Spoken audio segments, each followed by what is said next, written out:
thank you, Lord, for your providence. We thank you, Lord, that we are gathered here to learn from you, from each other, and to learn of how you want us to keep our bodies. We pray, Lord, that you may lead us, you may help us to understand what we're going to learn today, and that, Father, that your name may be glorified. In Jesus' name we do pray. Amen. Okay, so we shall start with the song, I Come to the Garden Alone. That is number 487.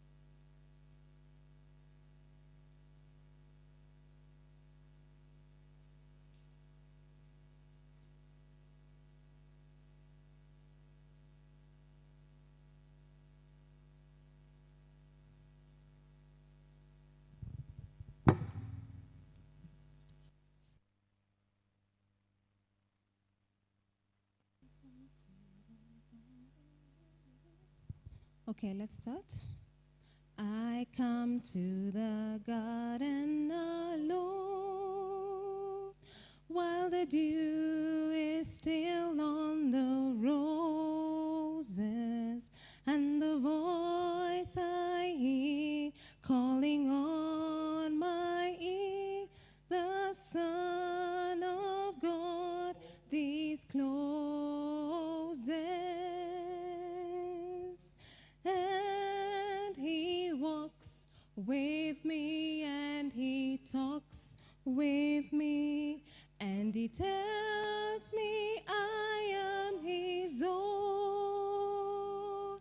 And the joy we share as we tarry there, none other has ever known. He speaks, and the sound of his voice is so sweet, the birds hush their singing, and the melody that he gave to me within my heart is ringing. And he walks with me, and he talks with me, and he tells me I am his own. And the joy we share as we tarry there, none other has ever known. I'd stay in the garden with him, though the night around me be falling, but he bids me go through the voice of who his voice to me is calling. And he walks with me, and he talks with me, and he tells me I am his own. And the joy we share as we tarry there, none other has ever known. One more song from you, a suggestion, please.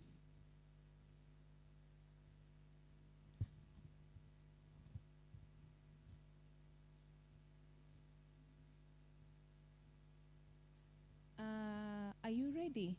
Danvers.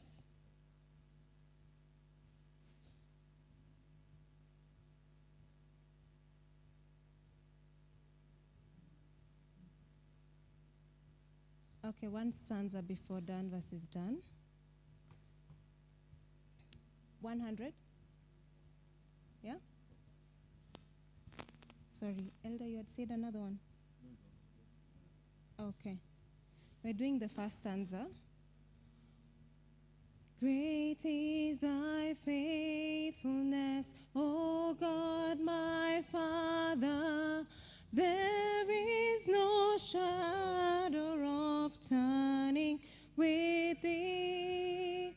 Thou changest not thy compassions, they fail not. As thou hast been, thou forever will be.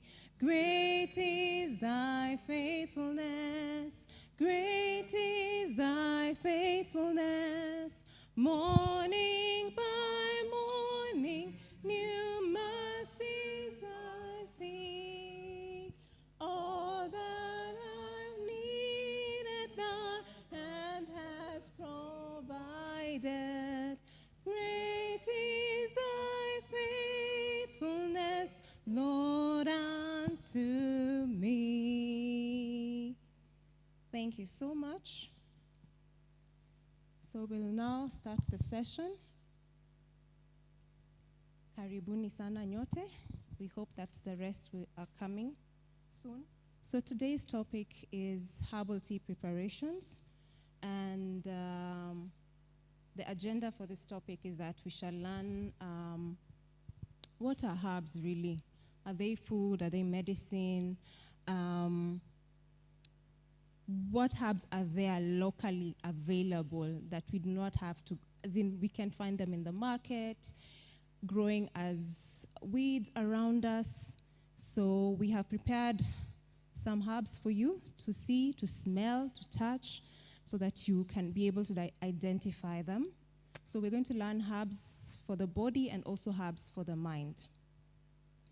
And to start us off, I have some text that I found from Ellen White, where she emphasizes the need of us to learn about herbs and how to use them. So one of the texts from her, I will read for you. When the abuse of health is carried so far that sickness results, the sufferer can often do for himself what no one else can do for him. The first thing to be done is to ascertain the true character of the sickness and then go to work intelligently to remove the cause. If the harmonious working of the system has become unbalanced by overwork, overeating, or other irregularities, do not endeavor to adjust the difficulties by adding a burden of poisonous medicines. God has given us a way out. In case we are overworked, we are stressed, we have not eaten well, God has some remedies for us that He created that we can be able to take, and they are all food. Can someone please open the book Genesis chapter 1, verse 29.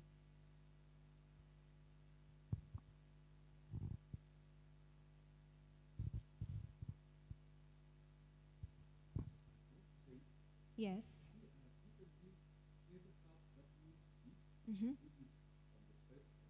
Mm-hmm.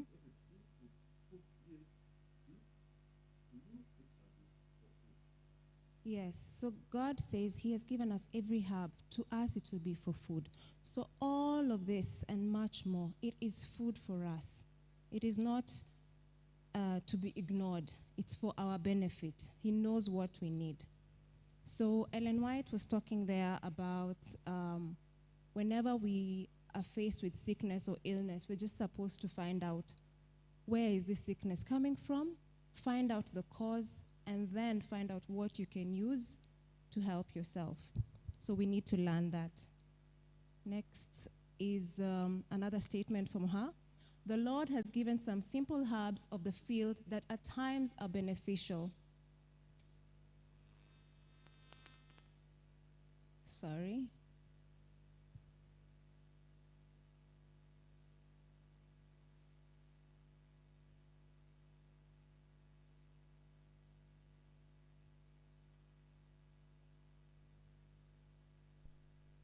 We're experiencing some technical challenges.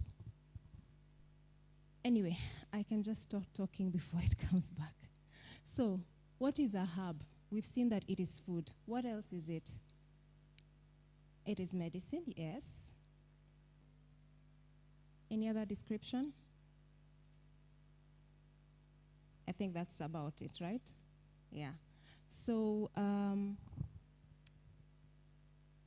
does any of you use herbs in their cooking, or as tea, or as But what kind of herbs do you use, for example? Oh, it is back. Okay. Let me finish reading that. The Lord has given us simple herbs. Sorry, they have my laptop. Okay, God has given us simple herbs to use. They are not difficult to understand, and they're very beneficial for us. So with that,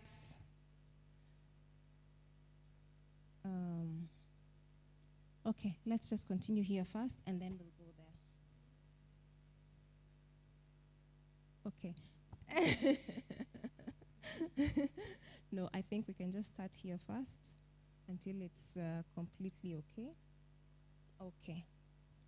So we have this table has fresh herbs, and that one has dried herbs, okay? So you can take herbs in.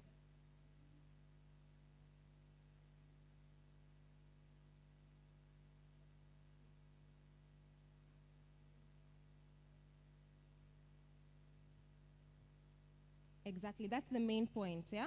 The main point. Ellen White tells us, if we learn about the simple herbs and how to use them, we wouldn't need to go to the doctor, okay? Because we know how to take care of ourselves. And in any case, there will come a time where we cannot go to any doctor, yeah? From prophecy, we learn that. So we really need to learn now how to use these simple herbs. They are all around us, even in this compound. I've seen several. They keep cutting them down, but they always grow back. Yes, yes. Okay. So before the technical part is well, so today we're going to look at, let me just mention the herbs we have for now. We have basil. This is basil. I'm just going to give it, just take it round, smell it, give it to the next person. Yes. Then we have thyme. Thyme.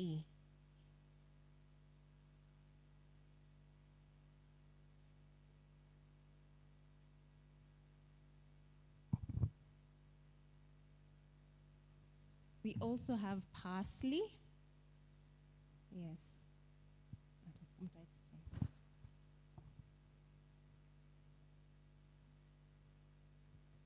That is thyme, yes.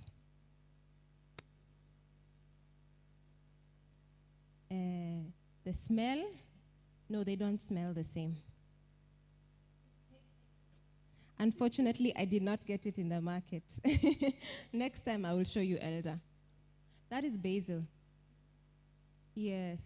I just have it here as the dry one. So next time I will show you the basil.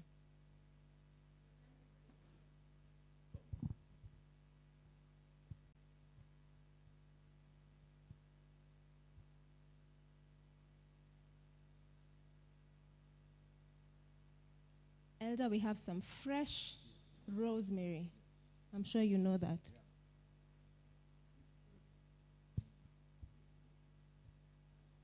So I think our presentation is back. So that is parsley. So there are two types of parsley in the market. Don't be confused if someone tells you akuna parsley and it looks different than that. There's one with bigger leaves. No. Dania is coriander.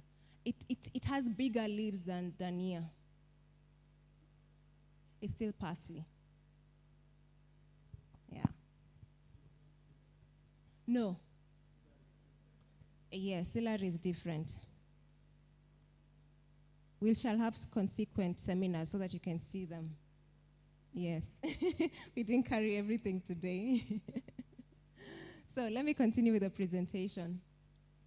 The Lord has given some simple herbs of the field that at times are beneficial, and if every family were educated in how to use these herbs, in case of sickness, much suffering might be prevented. And no doctor need to be called. These old-fashioned simple herbs, used intelligently, would have recovered many sick who have died under drug medication. there's a lot of science showing how many people have died from the use of pharmaceutical drugs, okay? They have very negative side effects. We must become enlightened on these subjects. The intricate names given medicine are used to cover up the matter so that none will know what is given them as remedies unless they consult a dictionary. Is that true? You go to the pharmacy, you buy medicine, they tell you this is for high blood pressure. Do you even bother to open the instructions to read what components are in that medicine? No, you don't, because you believe immediately that this is good for me, right? Yeah. Yes. Can we pray for this technical work? Elder, can you pray for us?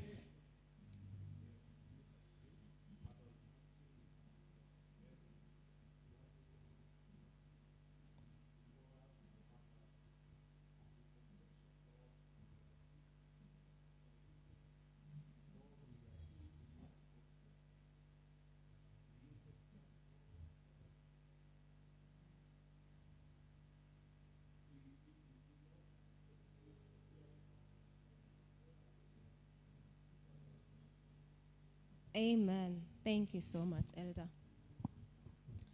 So, how far are we with the herbs? You have seen rosemary. This elder, you know this one. What's the name? Yes, lemongrass. Yes. Sorry? Yes, we will do that. Yeah.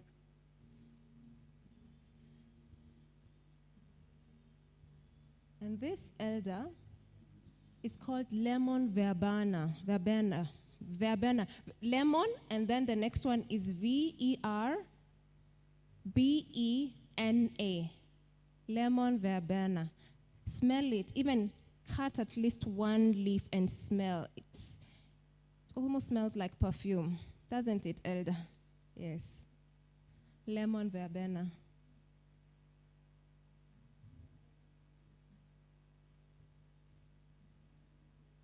Verbena. VERBENA. Yeah. Here.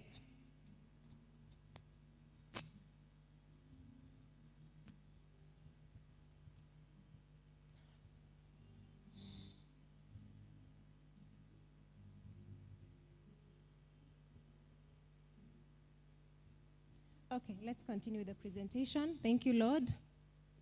So Ellen White says we need to be enlightened on these subjects. Which subjects? How to use the remedies that God has given us. Okay? So now we're going to look at the herbs for the body. The first one we look at is peppermint, the one I mentioned in the promo. Peppermint is this one, Elder. I was just about to give you. You can take it round. So peppermint has small leaves, sometimes, rough leaves. And it is very good when you have gas or flatulence. It can be used for colic, for cramps, for headache, even menstrual cramps. And it relieves diarrhea, fever.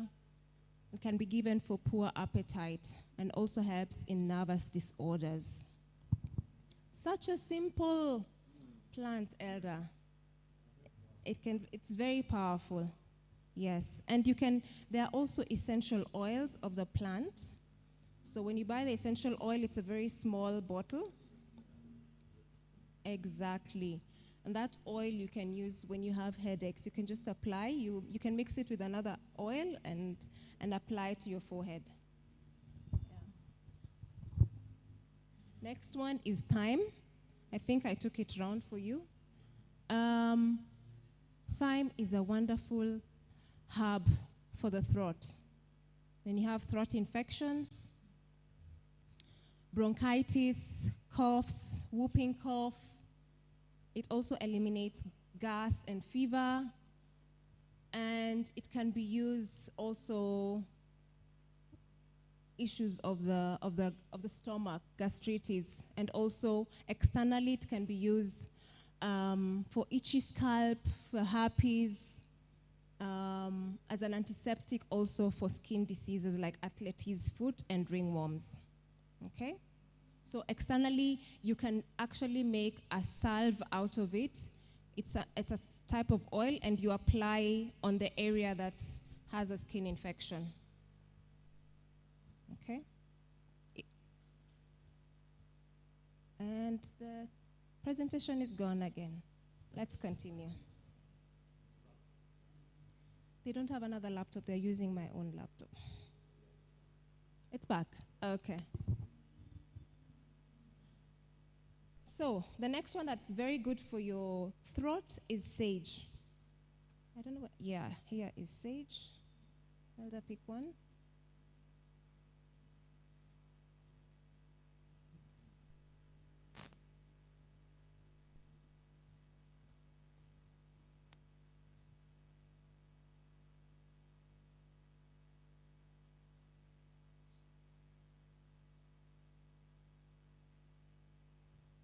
So sage is very good when you have a sore throat. You can make a tea out of it. You can drink the tea hot, and also you can let it cool, and then you gargle with it. Yes. Just want to make an instruction. Could you please check for the keys of the kitchen and boil water? Yes, thank you. Okay. Yes, we're going to do practical. You're going to make tea, Elder. Yes. So sage is very, very. They even make sweets out of sage, so that you can suck it or put it in your mouth when you have a sore throat. Yeah, it's widely used in Europe, especially Germany. Yeah. So it's a valuable herb, and it's good for women as well who are going through menopause and they have hot flashes. This one is a big help. Okay, so yeah. So, but of course, it doesn't work in one day. You have to take it continuously over a period of time. Yes, and it reduces perspiration. That is why it is good for hot flashes. Exactly. And reduces milk flow for women who are trying to stop breastfeeding their children, their infants. Yes. Next one is fennel. Fennel is a good herb for your stomach. When you're having an upset stomach, they even make tea for babies with fennel. Sometimes the stomach, the babies are crying because the stomach is paining and they don't know what to give the baby. This is a good one. So it relieves bloating, it settles abdominal cramps, and if you've eaten a lot or your stomach is just disturbing you, fennel is perfect. So I have the fennel seeds here. These are fennel seeds. And there's also fresh fennel, but unfortunately, I picked it up a week ago somewhere in a farm, and it has lost its looks. This is how it's supposed to look, but of course, in a better way, like the picture. Those are the seeds from the plant. Yeah. Yes, the fresh one, you use a bulb. You can cook it as a vegetable. The seeds, you can cook them as well in your food, or you make tea with them. Mm-hmm. Mm-hmm. You cook like cabbage. You don't want it to die. Yes. It doesn't take long to cook. Yes. And it has a sort of a slight sweet taste. Mm-hmm. Yes, most people discard the rest. It's like a carrot, but it doesn't stop you from using the whole plant. It's okay. You can use the whole plant. So it increases milk flow for those who are breastfeeding and they don't have enough milk, and as well as urine flow and menstrual blood. And it is good for expelling mucus out of your system. When you have a lot of mucus, you have a cold and you want to get the mucus out, fennel tea is a good option for you. Next one is basil. I've given you the leaves.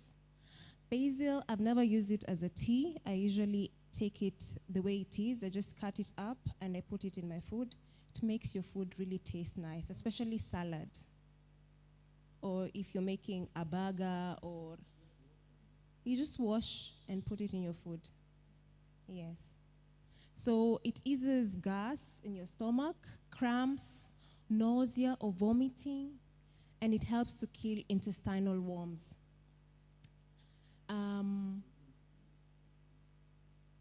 Elder, when you use what God has given you, you don't need to take those dewormers. There are many, even pumpkin seeds. They work. They do that work. And pawpaw seeds as well. Yes. Thank you for that question. Yes. So it has a mild sedative action, meaning it may make you feel relaxed, like you want to, but you won't feel like you want to sleep. Not really. And it increases breast milk production as well. Comfrey. The next one is comfrey. This is comfrey. I'm sure you've seen it somewhere in the countryside. Just touch. In Kikuyu land, many people use it to make mokimo. Yes. In Kikuyu, you call it mafake. Yes, mafake. Yes. The fire is something else, Elder. You cook it like you will cook spinach. Yes, I cook it that way. Yes. You feel the texture is sort of similar to the one for pumpkins leaves, right? Yes. So it is good for mending fractures. If you have a broken bone, your child has fallen down and they need a casket, just cut this up. You cut it up and you make a poultice out of it. You can ponder it. I don't have a better word, and then make a poultice out of it and put it where the fracture is. Even if you don't make it into small leaves, if you crush it a bit so that the liquid comes out and you place it there and you fold it with a cloth, for several days it will work. Yes. It sounds unbelievable, but it actually helps. Even in Germany, they use it. Yeah. So for all types of bruises or broken bones, it's very good. It is high in calcium. So for anyone who has a calcium deficiency, it's perfect for that. It's good for coughs, good for arthritis, anemia, because of the iron content inside it. It is an anti-inflammatory for the gallbladder, kidneys, and small intestines. And it also helps to regulate your blood sugar level. But there are some scientific studies that say caution about this. They say it might have a substance that might be toxic or this and that, but I've not had a problem with it so far, and I've not had anyone in Kenya complaining about it, those who use it, okay? Yeah.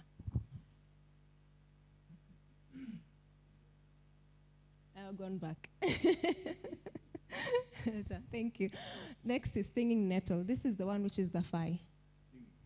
Yeah. Yes. Yes. Stinging nettle. It is very good for asthma. Okay? When taken over a prolonged period. So you can say it's an anti-allergic, what do we call it? Anti-allergic herb. It's good for rheuma. I'm calling it in a different language, but rheumatic pain and arthritis. You take the leaves can sting you, so you have to touch it with some gloves, yeah? And for somebody who has arthritis on the knee, if they hit the knee with those leaves, it helps to relieve the pain. It's unbelievable, but it works. That stinging on the knee helps to relieve the pain. Yes, yes, when you just, you take it and you hit your knee with it. No, it helps, literally. Yes, that sting of the stinging nettle. It is good for any kidney problem and hemorrhoids as well. And it is perfect for removing mucus from the lungs. Those people who, when they talk and you can feel some heaviness, it's very good for that. So I got some here, dried. This is it, stinging nettle, the phi. So it's from the supermarket. You can readily get it. Or you pluck from your home. They grow everywhere, even as weeds, even as fences. You can use them. And it helps to stop internal bleeding. And it is good for your hair as well, for your hair follicles. It stimulates growth. Next one is dandelion. Dandelion has been growing here all over. Have you seen those yellow flowers on the ground? That is dandelion. It's a small plant, but very powerful. It detoxifies your liver and your kidneys. So it helps to form bile in your system, and it is perfect for removing excess water in your system. For people who have swollen legs and feet, it helps to remove that. But of course, you have to take it consistently. As I said, it cleanses your liver and your gallbladder to remove all the waste material. And it is also high in iron. That's why it's good for anemia. And helps also to reduce cholesterol and uric acid in your system, in your blood. It is also known to have some anti-tumor activity in that it helps the tumor to die off slowly. And is good for all manner of liver diseases. Liver cirrhosis for those who are alcoholics, hepatitis, jaundice. It's very good for that.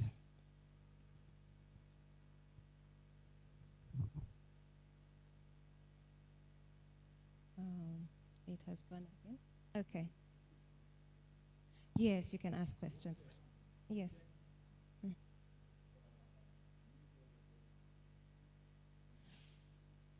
That's a very good question, Elder. Yeah? There are herbs you can mix and they go well together. There are others, it depends on the condition, okay? For example, if you're having high blood pressure, I would not recommend you to use a herb called licorice. That's a root, because for those who have high blood pressure, it will increase your blood pressure. So it's doing a counter work for you, okay? But most of the herbs on this table, literally, you can mix together. It all depends on the taste you are looking for and the purpose also for why you're making that tea, okay? For example, I can mix thyme. I love for the throat. I know this is good for the throat. I know this one, the mint is good for the throat. I know sage is good for the throat. Those I can mix, okay?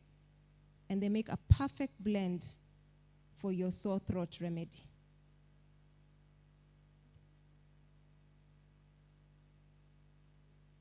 Yeah, the mouth herpes or mouth ulcers is good for that. Yeah, you can make tea out of it, and then you take a cotton wool and you dap it. Yes. Yeah, and you gargle also with it, okay? Just when I want to read. Okay, so have I answered your question, Elder? Okay, any more questions?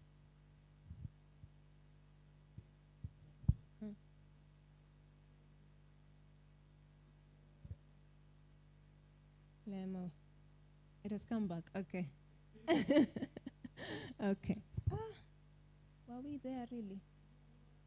Oh, okay. Dandelion also for age spots and menopausal symptoms. Now we are at senna. Senna is a very interesting herb for pushing waste matter out of your system. If you take it, you will feel a strong urge to go to the toilet for a long call, okay?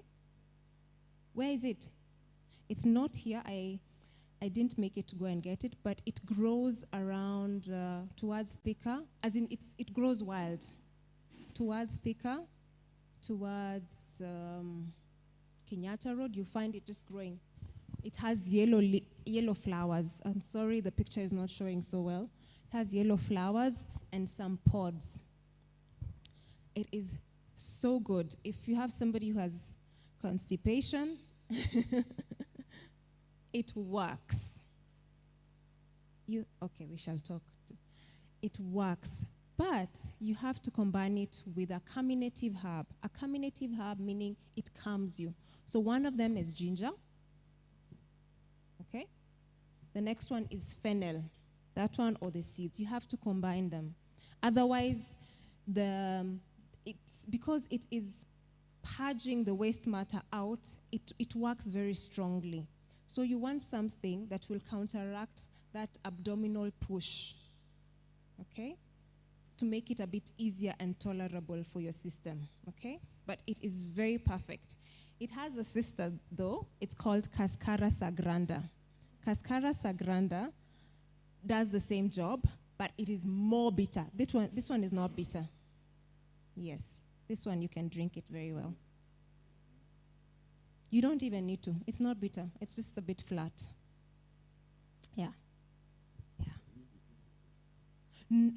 It doesn't work immediately. If you take it at night, in the morning you will go to the toilet. It takes about 6 to 8 hours.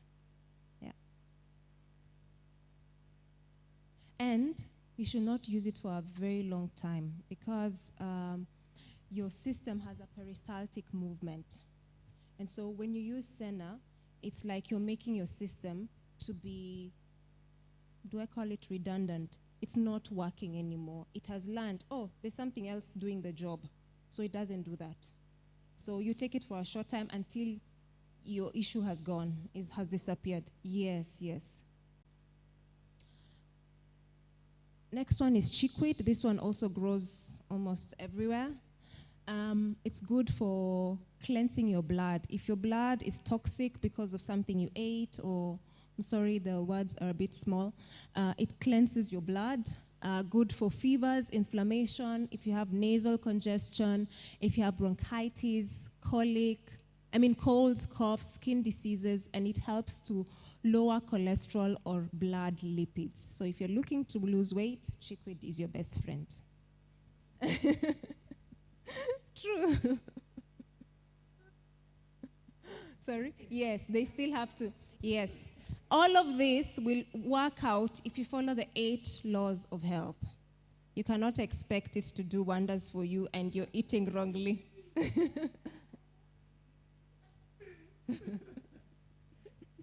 Yes.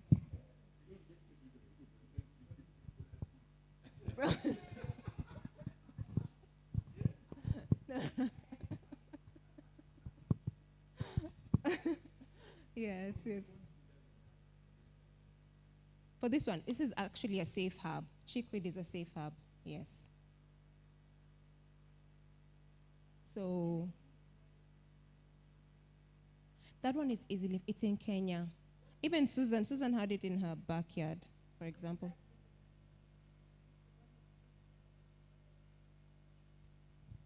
Outside? Yes, this is dandelion. Let me bring.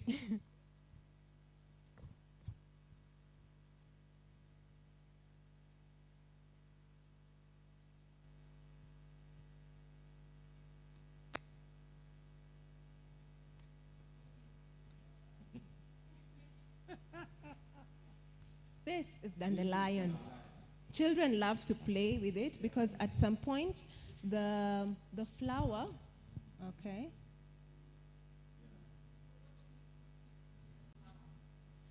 The whole of it is useful. Even the roots. Yeah, I'll go to it. So the leaves you can cut out and eat raw as a salad. It's not bitter. And the flowers, you can see there's even an insect on top of it. The flowers, you can make tea out of it. Yeah, the flower. And the roots, Normally after some months, you see it's a very small root here. You clean them up and you can roast them. And you can actually make tea out of that roasted root. Yes. So it's all beneficial. Yes. Yes. Just making tea when it is green? You can do that, Elder. You can even...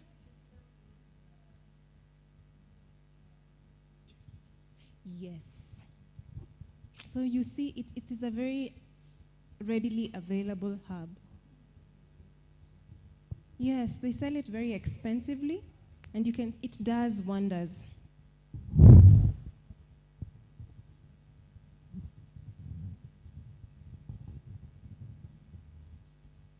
So we go to the next herb.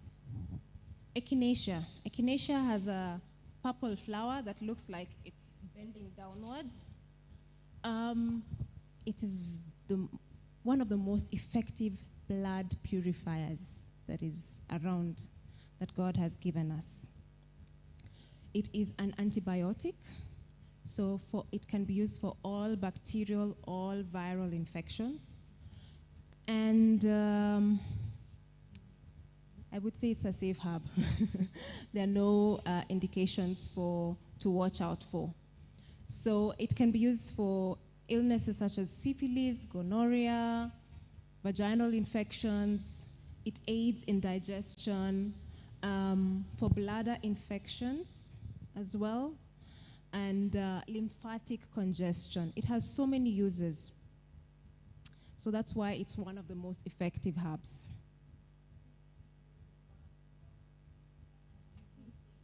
Exactly, beautification, yes, because it's good.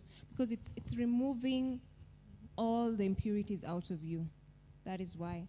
Once you clean your system, your skin clears up. Yeah, so you see, for acne, for boils, and any other skin diseases, you can use this herb. Yes, use it as a tea. You can also use it to gargle. Yeah.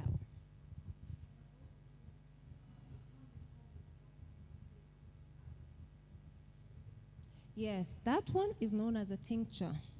So most of these herbs, you can also get them as tinctures. Tincture, I will come to that, but tincture is made out of taking a herb and mixing it with alcohol.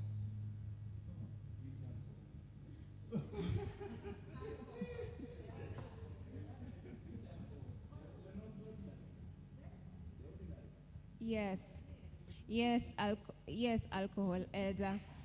I'll come to it. There's a slide for it.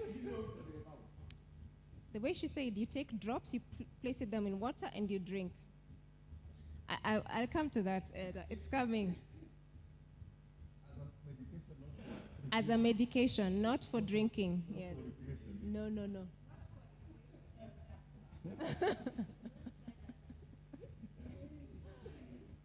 Okay, I think we looked at lemongrass. So this is good for digestive problems. It relaxes your muscles, the muscles of your stomach, your intestines. It relieves flatulence and can be used as an insect repellent. You know, you're somewhere and there's so many mosquitoes, just rub it on your skin. It will make them fly away, and also is used for antifungal activity. I love this in the evenings. It just, I don't know, I feel a calming effect when I drink it. Yeah. Yes, very. Even when you just cook it, the whole house smells of it. Next one is lemon verbena. You have smelled it. It is even stronger. Smells perfect. I think it has the oil called citronol.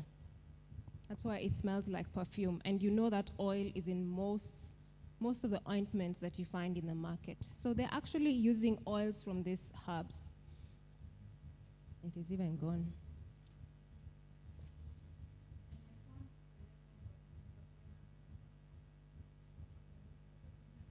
Exactly. Very, very. So personally, I think I can even try to make myself an oil out of this. I will talk about it later. Yeah. No, for yourself. Okay, let me talk about it since it's gone. You can take this. Oh, it's there. So, it has a gentle sedative action, meaning you feel relaxed, not so sleepy. It soothes your abdominal discomfort and counteracts depression. I mean, by the time you're smelling something good as this, even your mind is relaxed, yes.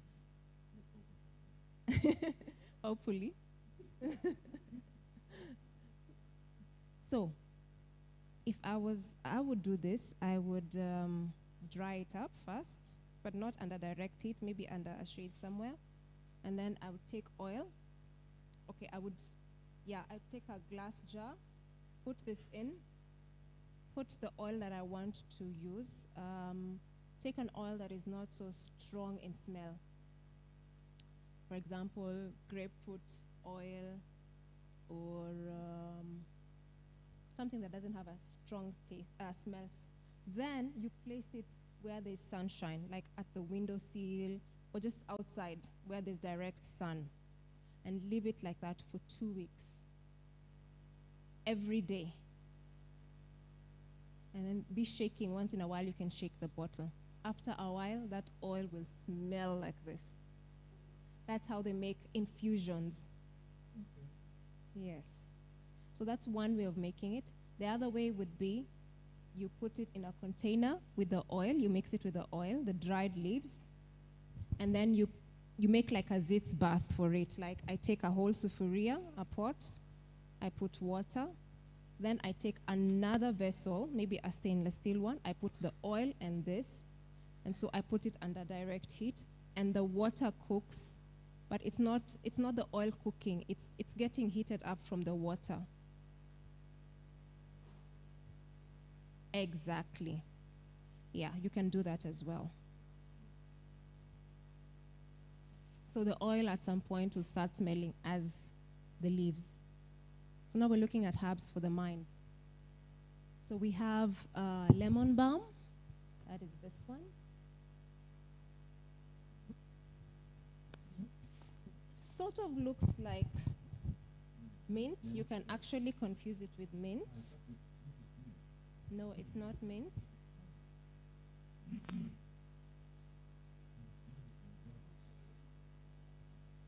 Yes, almost, yeah? So it's, I think, the same family. So this is a good herb for those who are anxious, who are restless, who are irritated, who have mild depression. It helps to take that away, okay? Or rather, at least calm them down. It relieves palpitations, somebody who is, who's not at peace. Yeah, that's a good herb for that person.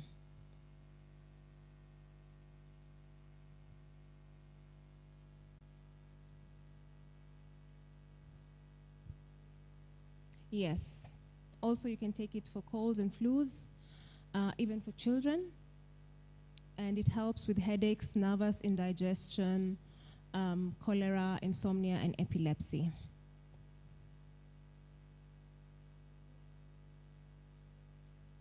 Yes, yes. Yes.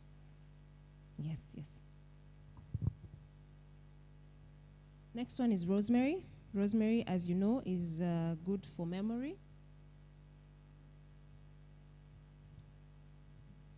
Yes, yeah. It's very good for memory. So if you have elderly people in your home who are having issues of memory loss, you can be making them rosemary tea. It is also good to relieve migraines and headaches, and it also stimulates blood flow. So it increases circulation. That is why it is sending more blood to your brain, okay?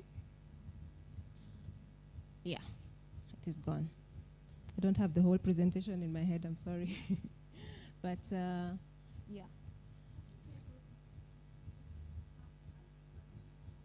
Yes, you can actually put the whole of it with the stem. I like the stem because the stem also has that property. You just put it in hot water and you steep it for about 20 minutes, 15, 20 minutes, and you drink the water.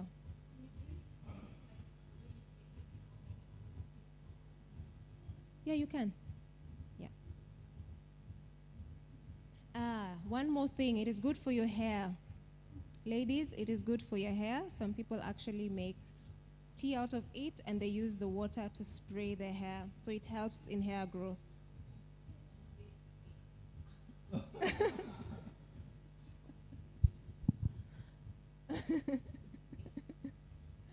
Yes, and it smells nice. You can also just put it in your house to make your house smell nice, and it also keeps away flies. Okay? Yes. Mm-hmm. To make a tea? Yes, you can. Yeah. Next is chamomile. This here is the tea, chamomile, and I also brought the flowers. So chamomile, most of the times you take the flowers. So these are dried flowers. Yes.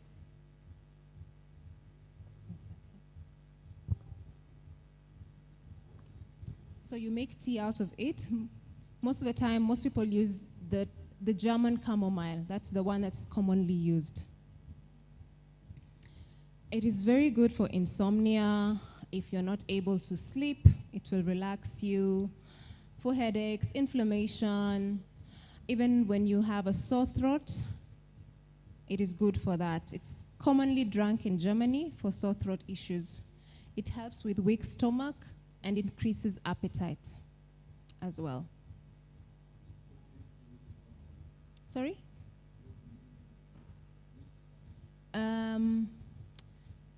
I just mean it is irritated, you're not feeling well. You know those periods of you don't really know what is going on in your stomach? It can help to calm you down.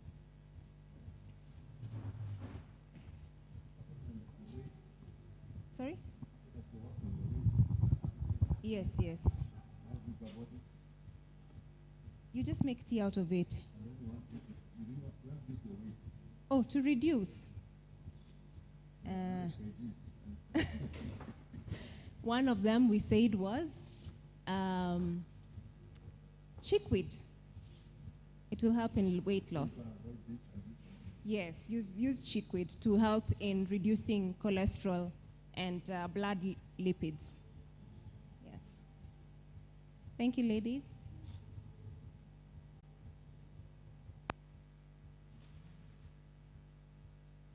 Passion flower.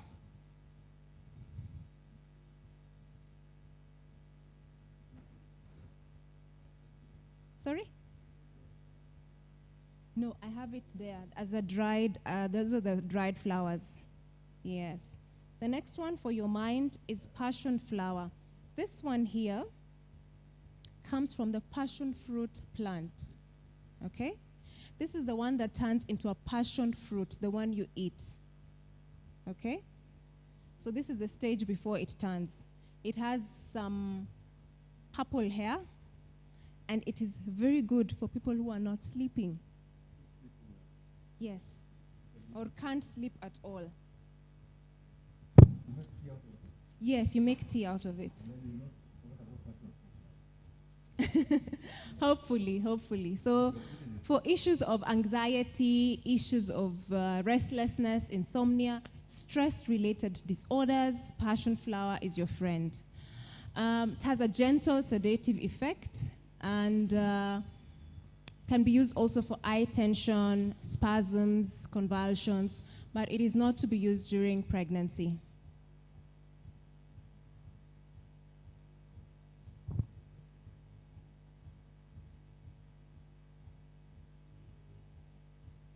Next one, I think this is our last herb for today, but I have some more here.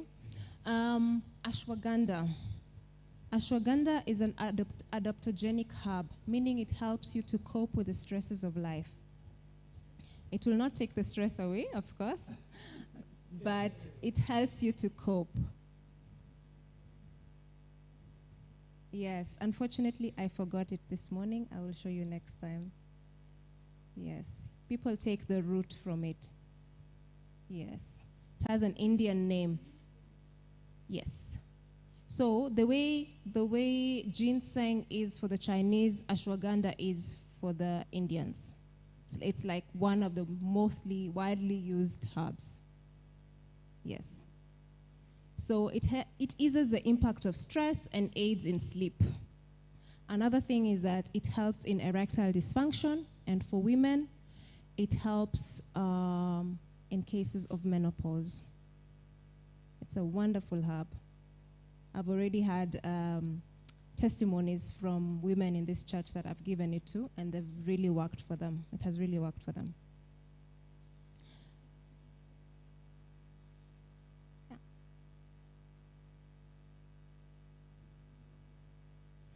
The ashwagandha? No, unfortunately, I forgot it this morning. I'll bring it to the next seminar. Yes. So it's a wonderful herb. So how do we prepare these herbs? Okay. There are two types of herbal teas. One is an infusion, and the other one is a decoction. So the infusion part, meaning steeping, you know when they write on the label, steep for 10 minutes, this is now the infusion. The way you take a tea bag and you put in your cup and you put hot water and you let it sit for normally 5 minutes, yeah? And then you drink. That is steeping. But for us to be able to get more of the oils, for example, from the rosemary, let it steep a bit longer than 5 minutes. Minimum 10, yeah? Best would be 20. So you get everything into the water. You can also let it cool if you want to drink it cold. So you just pour hot water into the vessel that's containing the herb. You cover it and you let it sit for 10 to 20 minutes. So what do we steep? We steep leaves and flowers. Okay? We don't steep roots. Roots are a bit hard for the water to penetrate for that short period, so they are boiled, and this method is called decoction. Okay, so this one we use for twigs, for roots, because they are harder, and we can boil them depending on which ones you have. Others are harder than some, so you can even end up boiling them for 30 minutes. There are people who extract medicine out of roots by boiling them for a long period of time. This one is not a tea, but I just wanted to mention, this is the one you had asked me about alcohol. So 20 to 30 minutes. Okay, but normally, even this is a decoction somehow, but most people don't boil ginger for 20 minutes. Yeah, what I mean is hard roots, for example, harder ones than those ones. What was I going to talk about? Tinctures. So Mary had mentioned the medicines that you get and you just put drops into the water and drink them. So most of them are made by putting alcohol into them and then leaving them for about 1 week minimum, yeah? And shaking the bottle. So the alcohol is used because it extracts the medicine best among all the rest of liquids that you can use. It is good for extracting. Unfortunately, it still has an alcohol percentage in it. So many people actually use vodka for that, or you can use something either from 20% alcohol to above. Yes, I would not recommend it for anyone who's trying to wean himself from alcohol in any way. So for them, please, just infusions and decoctions. Yeah, so this is another type that you can find in the market. You can find a tincture from one of these herbs. Just know that it has alcohol in it. And you take very few drops of it. They always come with instructions on the label. Yeah.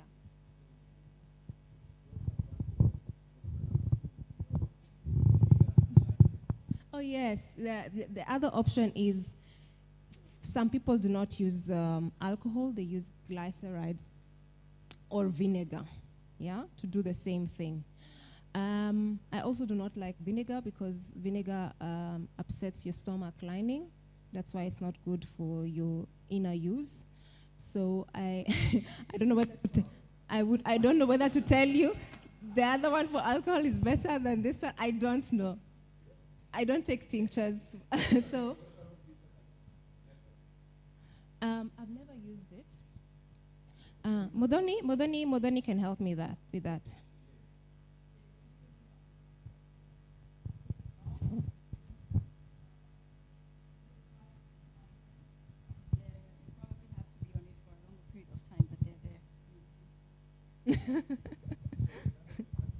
Sorry.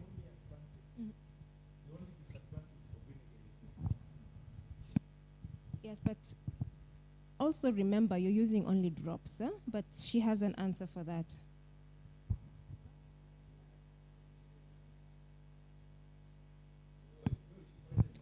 No, she was pointing at so I was saying about the alcohol tinctures.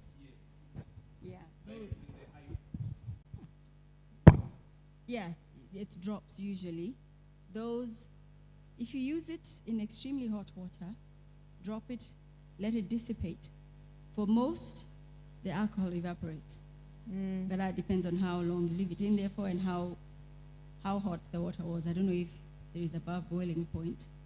But if you take it immediately, you are taking a percentage of the alcohol. If you let it sit in the hot water for a bit, then it gets to evaporate.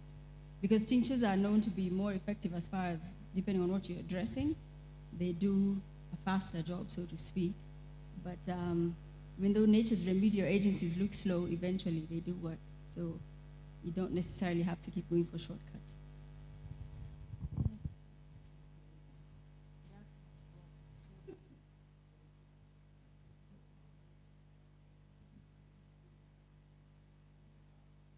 Because it's alcohol, it is stronger than water.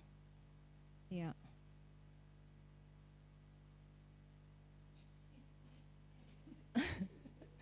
You're taking it internally, Elder.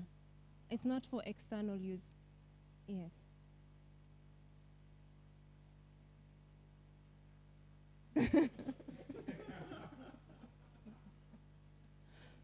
So, we're coming towards the end of this presentation, and then we'll go to the practical session. So a few important facts I want to give you about herbs is, for example, the storage. The best way to store them is in a glass container. Some people also use brown bags to store them. It's fine, as long as you make sure that they're airtight. And that you don't expose your herbs for a long time under the sun so that they also do not lose their power. For nervous people, give them smaller doses because you don't know how they will react to those herbs. Even for generally, if you're not sure about the specific herb you're using, don't go and all of this is for 1 cup. You know? Just start by using small amounts. I would think, yes, for your tea with your wife, this is enough.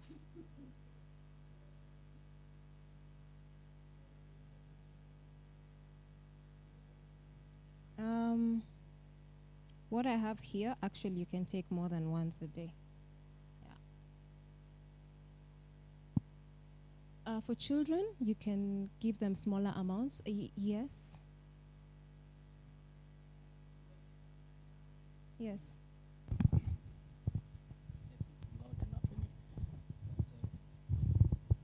Can you hear me? Yes. Here's a scenario. You come from work, maybe you're a parent, and then you get home, it's late, past 10, 11 into the night, and you get a scenario where your child is sick.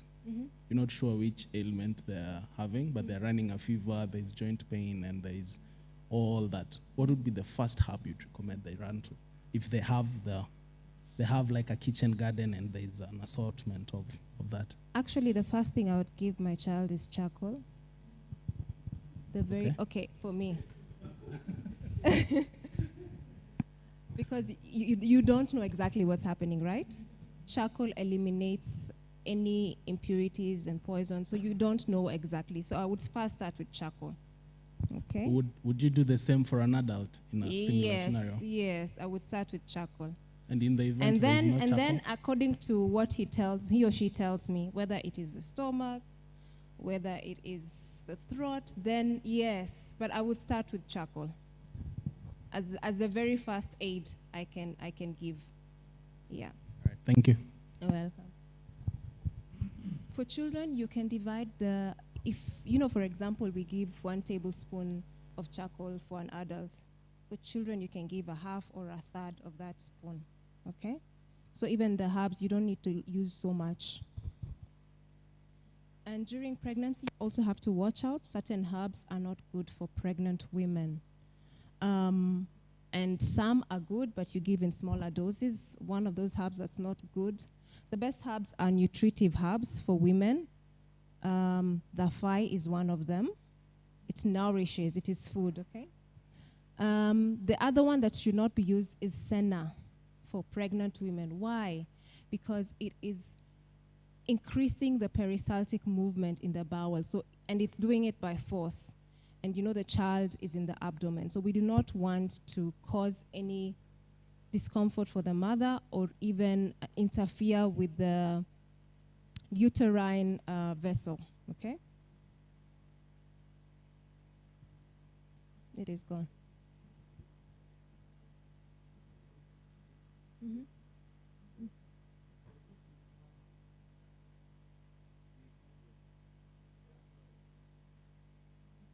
Yeah, there's a dosage, elder. This is also medicine. Okay, some herbs you don't really need to think so much, like mint, you know? But there are others like, I don't have one. Yes, you can't take so much. Aloe vera is good. You can, if you want to take it 3 times a day, it's fine. But remember, it will also, it's not a purgative, but it also increases, increasing is not the right word. It will help you also to go to the toilet.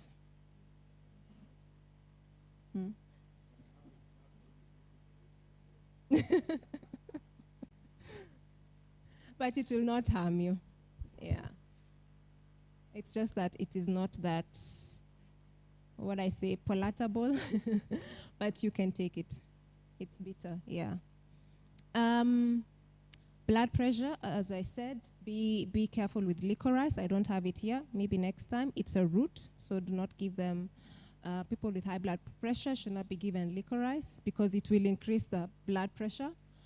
Laxatives, as I said, use them for a short time because you don't want your system to get used to a laxative because now there's something else doing the job, so it will not do the movement it's supposed to do. And remember, when you're detoxifying yourself with the herbs, don't take them together with your meals. Take them early in the morning, for example, when there's nothing in your stomach. Or even before you eat your lunch, yeah? Take it, for example, an hour before. And remember, people react differently. Just because it worked for me doesn't mean it will work for you, okay? So don't say, this is the best, Nini, and the next person comes and you wonder why they're saying, this herb is not working. Yeah. Want to say something? Yeah.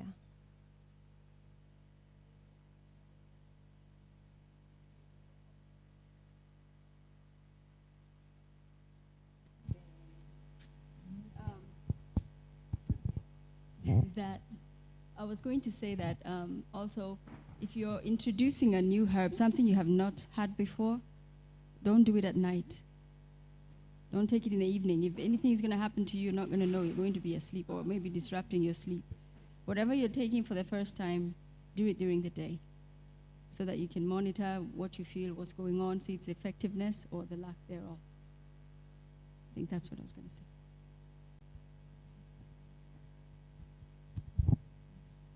Yes, and with that, for this part of the presentation, I want to leave you with these words. Beloved, I wish above all things that you mayest prosper and be in health, even as thy soul prospereth. Okay? I have put that in red because I feel it is important that even as we learn about herbs, that we remember that they work through the power of God. They don't work by themselves just because, as in the power is in God. Okay? And so our faith and trust should be more on God, even as we are taking this and we are believing God that He can heal us through this time. We can pray about it, we can pray over it and say, God, can you please help me? Please help me to get better with this herb. Okay? Okay. So thank you for your participation.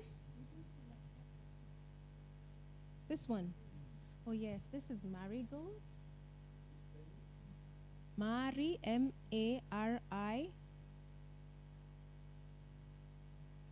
M-A-R-I. Gold, G-O-L-D.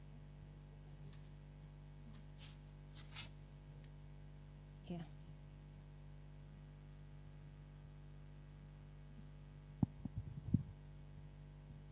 Udani, can you help me shortly? Huh?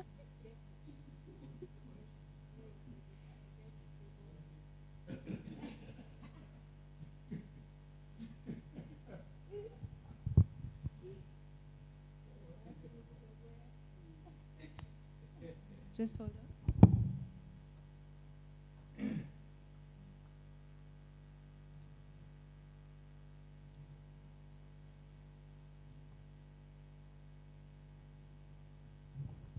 Let me read for you. I can't remember it. Yeah. And do you know where I got that from? From the supermarket. Fresh. These herbs are available.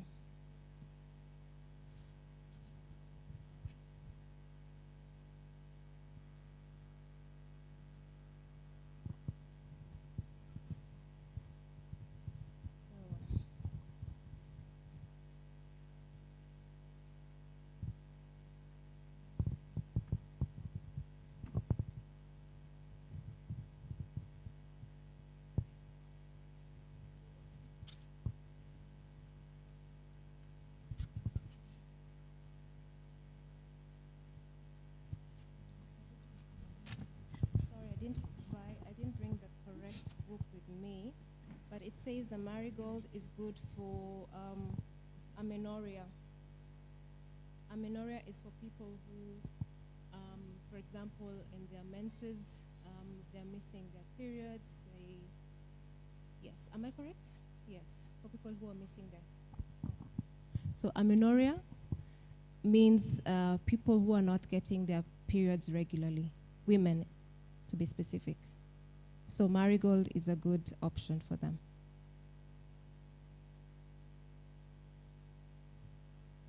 Yeah. I have some, who knows what this is?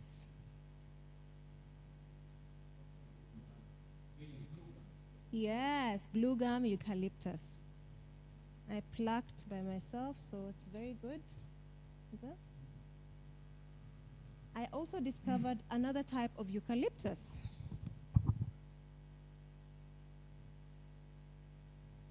Yeah.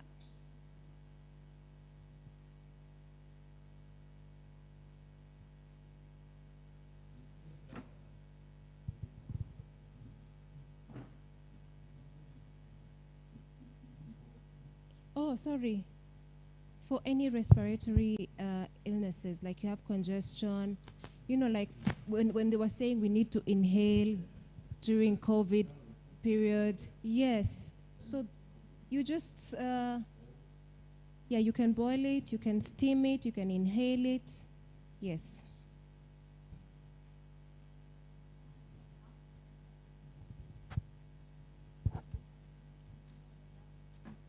Yeah, I wasn't so sure. Did you confirm whether it's lavender? Yes, it is. Actually, it smells like that. Yeah, you can make tea out of it. It will help you relax.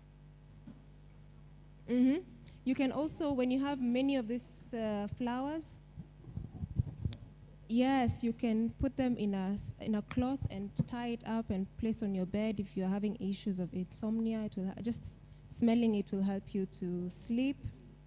Yes. Yeah. And of course, the lemon. We all know the lemon. Ginger and turmeric. For all types of inflammation. Is there anything I have missed out? I don't think so. Oh, this one.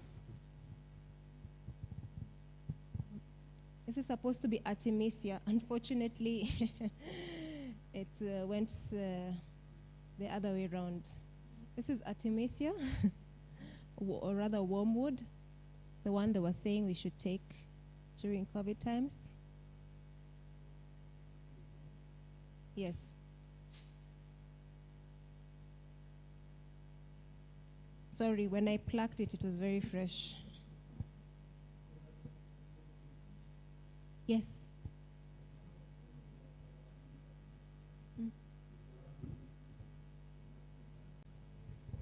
Yes.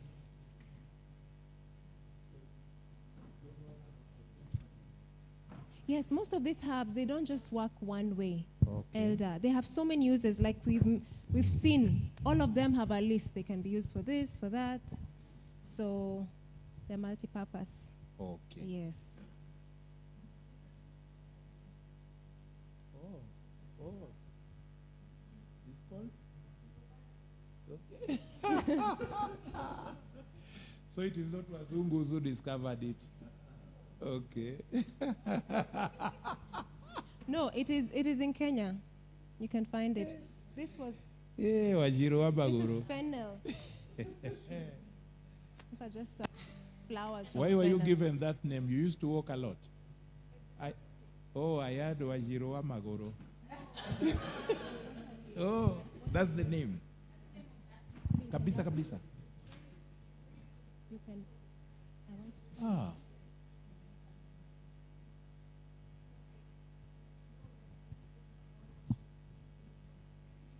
Okay. Oh, it's bitter. Ah. So if you use it, you can't get malaria also. Yes. So you can use it for prevention. So you knew these things, but you still allowed us to use the Fauci things. Which Fauci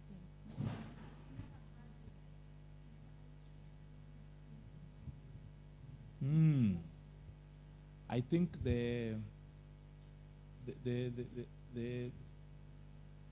message which came first scared people, and when you're scared, you can't think. Yes. I think the fear bit of it Yes. made people not think.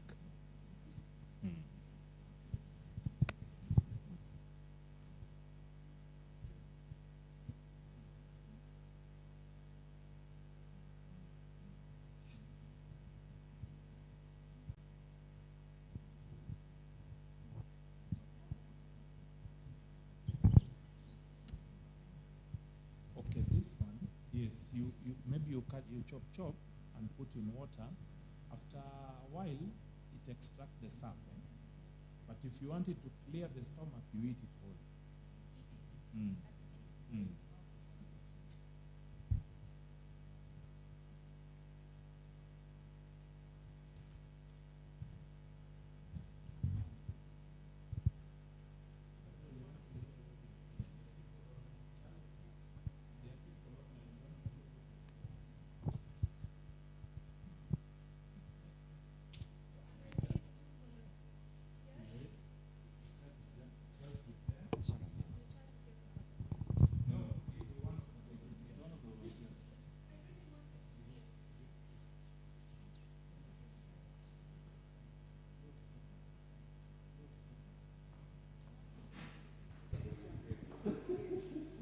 This one here, yes, I'll show you. So just for the camera. This is star anise. STAR. Star, yes, and then anise. It's actually a star. And it smells very, very nice. So this one is also the same category of stomach upsets. It's very nice. I love baking it with bread. I crush it. So there are some pods inside here. And once you crush it or you put it in a grinder, it becomes into powder. And that powder, you can put it into any baking thing that you're baking. I love it in bread. Yes. You can find it at, this one's I bought, Your Hands Are Wet.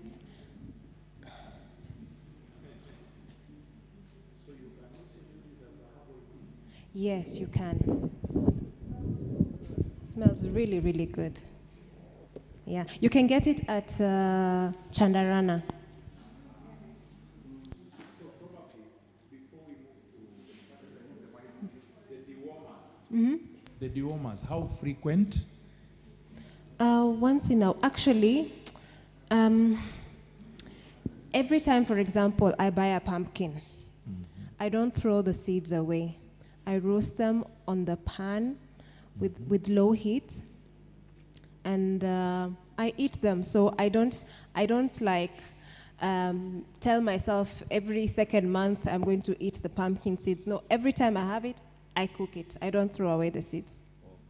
Yes, but if you want to really be constant, you can tell yourself like every 3 months, you make sure you eat pumpkin seeds and pawpaw seeds and... Also 3 months.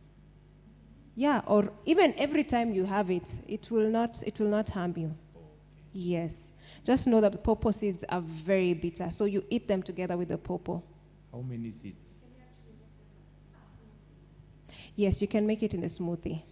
You can take just a few, because they're very bitter. Oh. Yes, tablespoon is fine. What else did you want?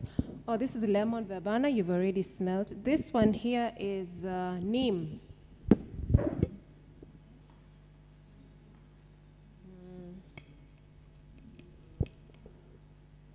This is neem.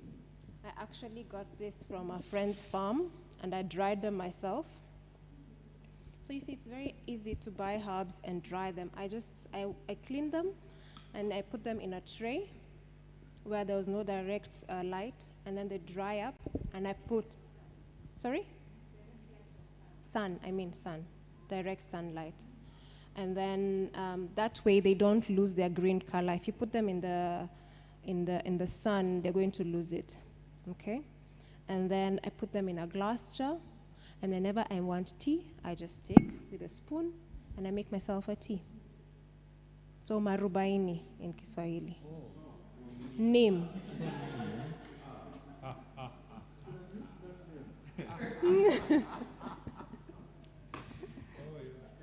I never connected. Neem is the English word. Maybe you can pour up into their hands so that for them to smell it. So this one is bitter, eh? This one is bitter, but not so bitter like the aloe vera. Yeah. But someone else might find it very bitter. We also have dried lemongrass, dandelion. This was ginger and cayenne. And we're not trying to advertise any company here, but this was what was available. Cinnamon. And here we have, I just bought them to show you that we have dried herbs in the supermarket, okay? So if you're not finding it in the market, you can still find it dried. So there's sage, oregano, and thyme. And then these ones are, what do you call this again? Cloves. Cloves, the one you use when you have a toothache. Yes.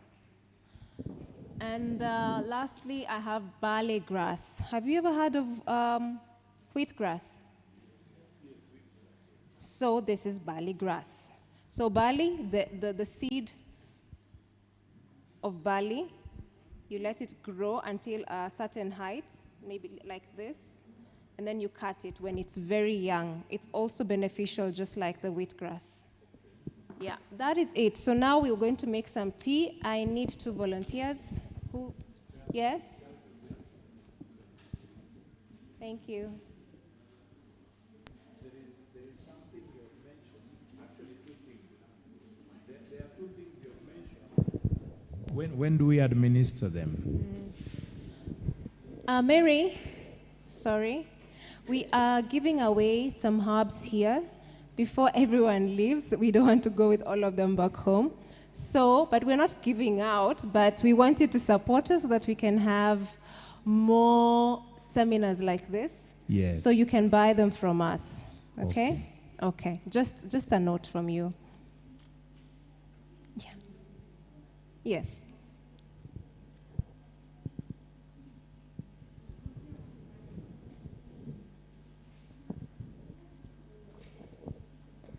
Oh, okay. I thought. Okay, I don't have a small container for this. Maybe you go with it. You can bring the container to me later. We'll talk about it later.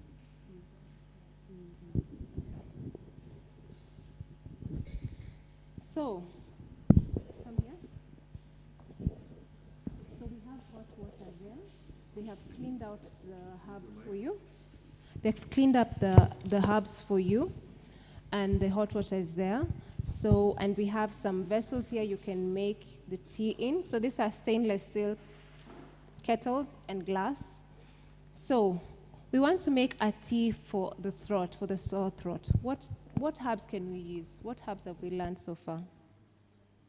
Can you remember? Oh, okay. It's okay. So yes, sage. That is sage. Let me, because she came late, so she doesn't know. Can you hold this for me?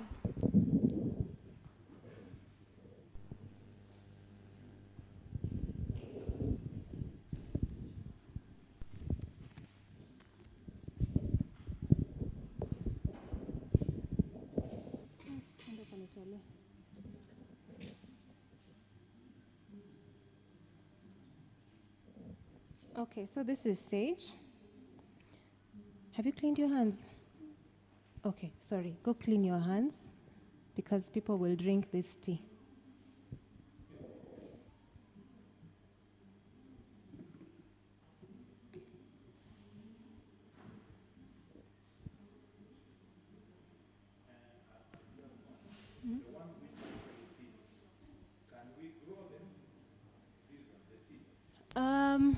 I've never tried it, Elder, but why not? Try it out.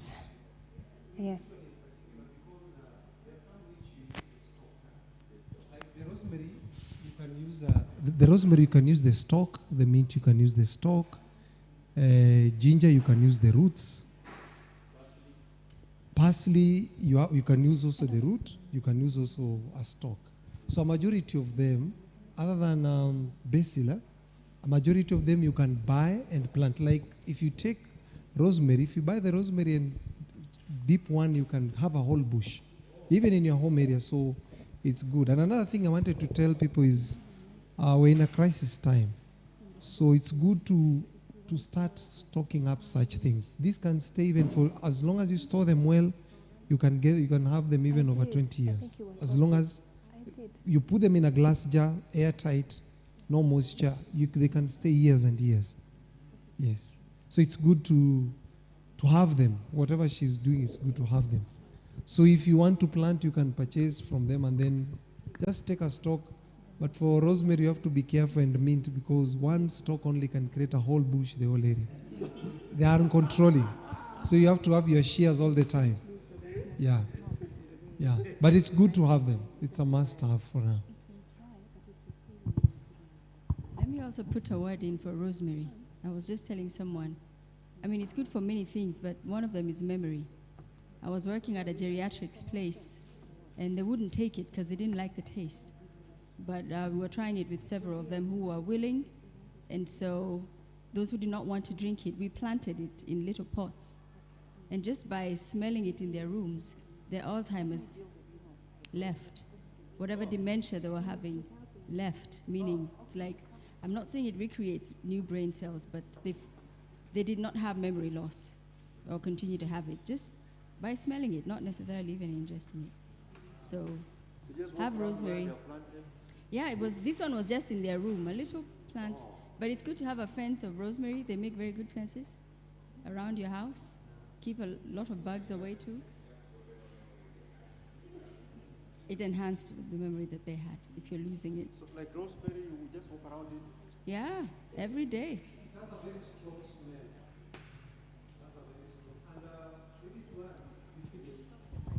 God created us to be very bright. You see, rosemary looks like nerves. So when Adam used to look at rosemary, he used to appreciate. If you see a carrot, you slice it, looks like an eye. So most of those things, they look like parts of the body. Yeah, so when you look at ginger, it looks like the lungs. See, it looks like the lungs. So by seeing, you can be able to know. Look at aloe vera. How does COVID look like? Those spiky things. Also, sweet melon. Is it sweet melon? Thorn melon. Looks like, so we use it for viruses. Viruses look like that. So when Adam used to see, he used to know. Okay. Yes, so those things when you see, you can be able to know their uses. Yeah, the way they are looking at. Yeah, so for that one, even rosemary, snakes, rodents, they fear it. Flies, when you have problem with flies, rosemary is very good. Rosemary. Put it on where even the toilet, those who shall go toilets, you put them around there. They repulse everything. If there is also what we call there's something testing like, what am I, testing like Colgate. I don't know how much many. Not sage. What do we call? Nani? That is lemon balm. Lemon balm. Can you smell it? It smells like something like whatever you use. So it's good for mouth, sores, and the rest. So these things are very, very, very effective. If you have them in your home, in a time of crisis, you can be able to sort out a lot of issues. Yeah. So as she explained. So it's good to have them. You stock them, and they'll really sort you out for many, many years to come. Thank you.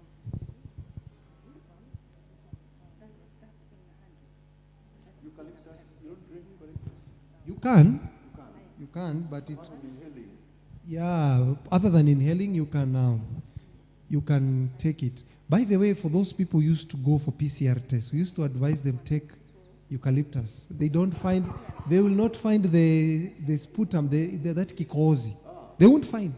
Okay. So you take that PCR negative, and you travel. So they can't, because if they find it, you are positive. So it makes, it's a leakage for the exam. So if you want to take a PCR test, take eucalyptus. It will take away, you will go through, and they said COVID negative. So God is wonderful. God is wonderful. Thank you, Soro, for that. So our volunteers are going to make us a tea for the throat. So you'll use sage, some leaves from the sage, and then thyme here.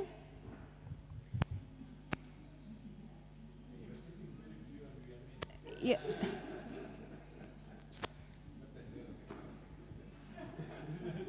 I can see they did not wash any mint. So maybe we can mix with rosemary, okay? So out of that, make tea out of that. Yes. And you will make for us another tea. You want to make for us neem tea? Yes, make for us neem tea. Please make it here because I know. Yes. You want to mix with eucalyptus? Okay. You mix it with eucalyptus. Okay. Yes. You need a spoon, so go and get a spoon. I need one more volunteer to make for us chamomile tea.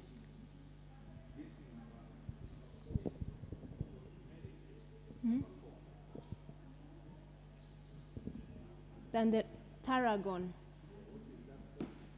Wow, I can't remember. She's gone. The one who brought it is gone. I'll find out for you. But you can find it also as leaves in the market and cook with it. But I'll find out exactly what it is for. So you can either take the leaves like that and peel them, or you can actually put the whole thing inside. No, you're fine. I'm just giving an idea. To make the tea, you can also use the stalk as well. So she will make it inside here. It is clean. And so we're going to do an infusion. An infusion is that you put hot water inside and we wait for about 10 to 15 minutes or 20 minutes. Who has come? You can. Or you can cut it kidogo. No, he's not the one who brought it, but I can ask him, do you know? Oh, okay, then you can put it.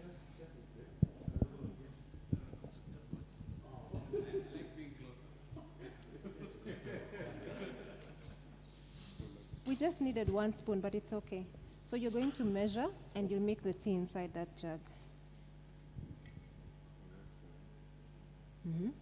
How many wants to taste neem tea? So you're making for 3 people. You can even make 2. Just put 2 or 3, it's okay. But actually this is enough for 3 cups. But it's okay, but just add a bit. Yes. So go and get the water. I will also drink it.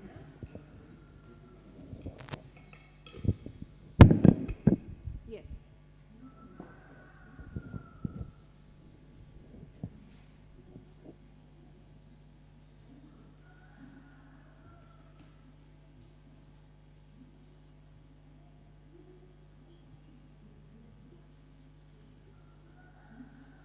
So when you're making an infusion, you don't make the water hot and then you let it sit and then you use the hot water later. The best is when it has just boiled, okay?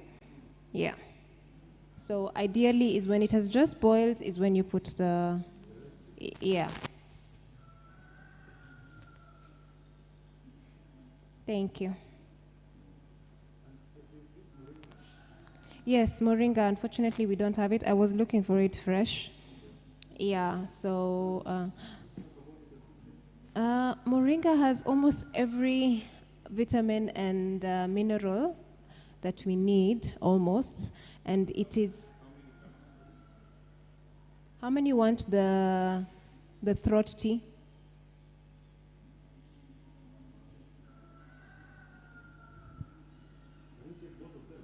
Yes, of course. We're making even more tea. It's just for you to taste, and we're making hibiscus tea for all of you.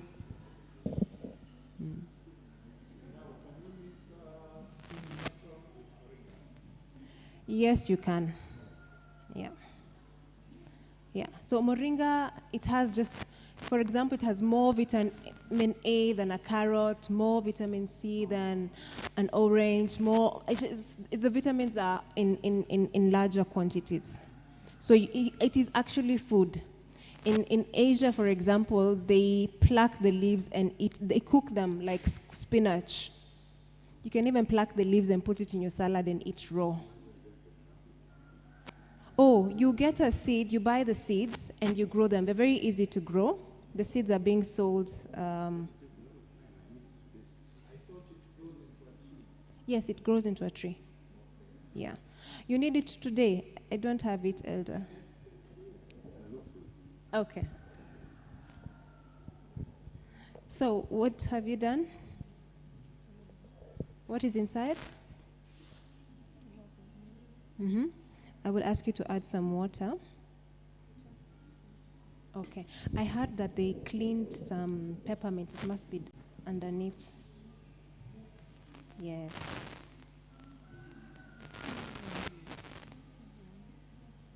Okay, you can add it. So you see, it's not really hard. This one which prevents belching. Now the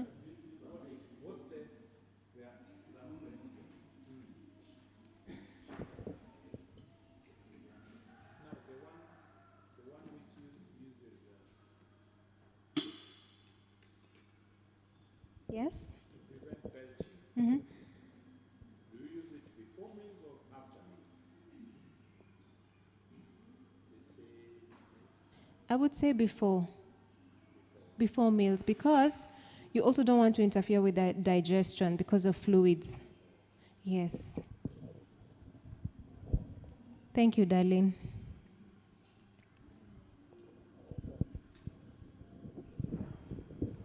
So thank you so much for being here. So they're making some herbal tea for us that we shall enjoy with some cake. And have a nice afternoon. Is anyone timing the tea for us? Yes. Oh, good. Look, I was a bit late, but I don't know what this was said. When you're using these herbs, can you mix them with, for example, I'm preparing my soya, milk soya, for example. Can I mix some of these herbs in it, or it doesn't bring out the best of them when I do that? How would you mix the soya? For example, I have my soya, I put in cinnamon or cardamom, or which is the other one that is there?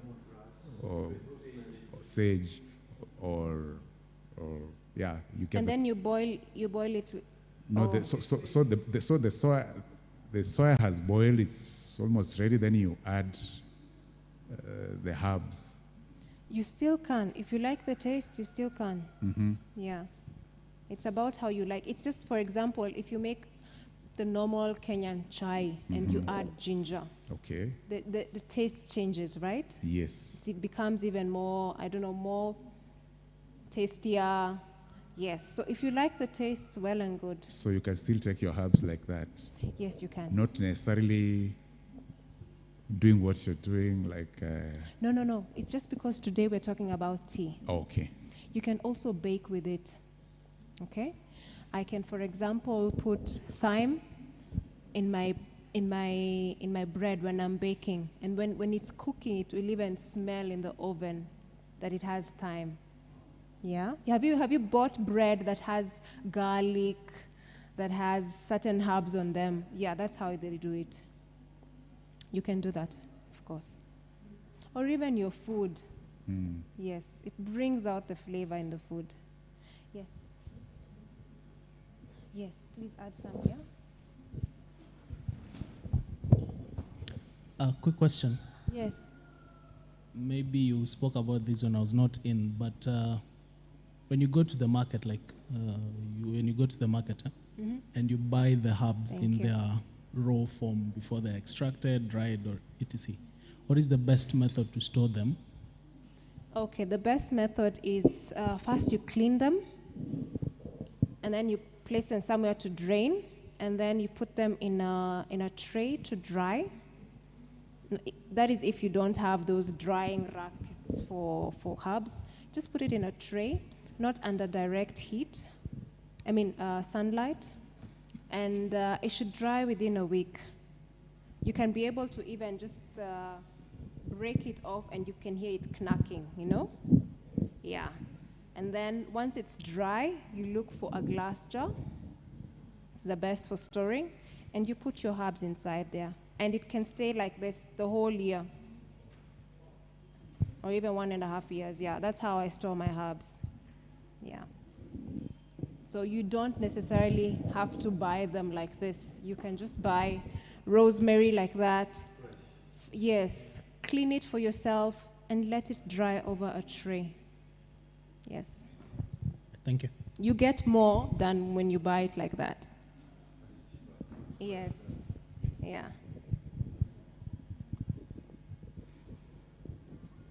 Any other questions? I have a question. I have a fracture. Which herb do I use?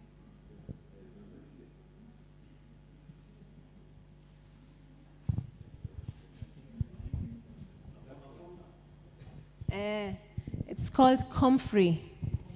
Comfrey. It grows wild in the shambas. So, and once it grows, it can multiply. Yes. I have a sore throat. What do I take? Sage. What else? Yes. Chamomile. What else? Ginger. Lemon. Thyme. I have an upset stomach. What can I take?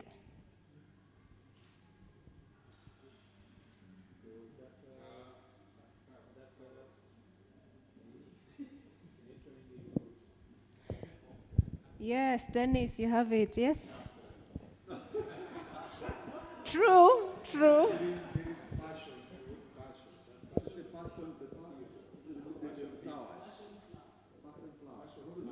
No, I'll come to this. This is passion flower. What did I say? I have an upset stomach. What can I take? Yes, apart from charcoal.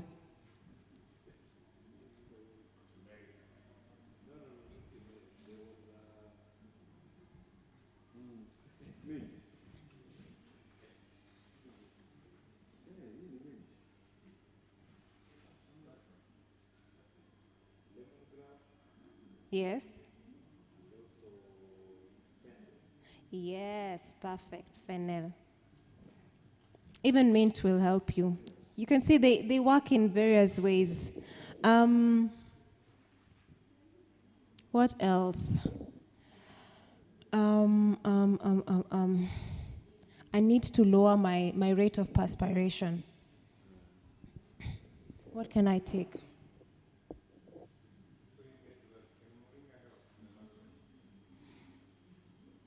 Well, moringa is a nutritive herb, meaning it is giving you nutrition. I don't know whether it would do that. You could try. Yeah. So what did I just say? Perspiration. Sage will help you. Okay? So it is good for hot flashes, for example, for women in their menstrual phase of life. I can't sleep. What can I take? Chamomile, yes. This is where the passion flower comes in. What else?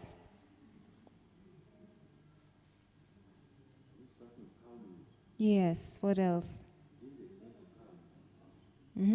Sorry? Yes.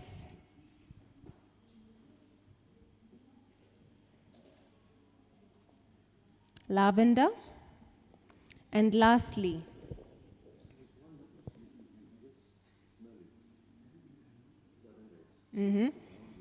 yeah, lastly, I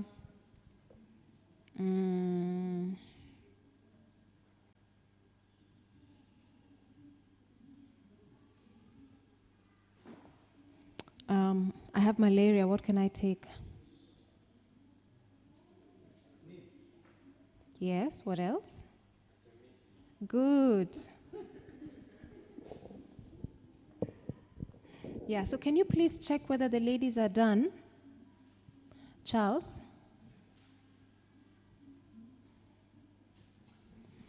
I think our tea should be ready. We can now, who wanted some?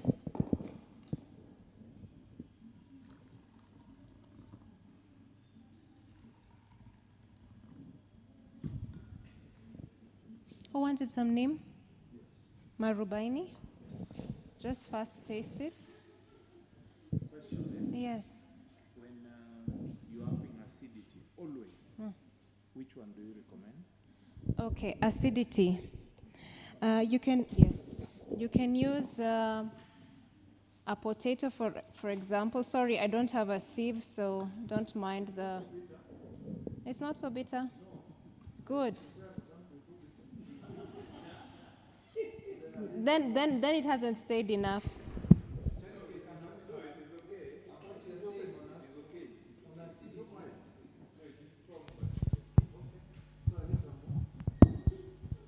On acidity, raw potato, as she's saying, is the best for ulcers.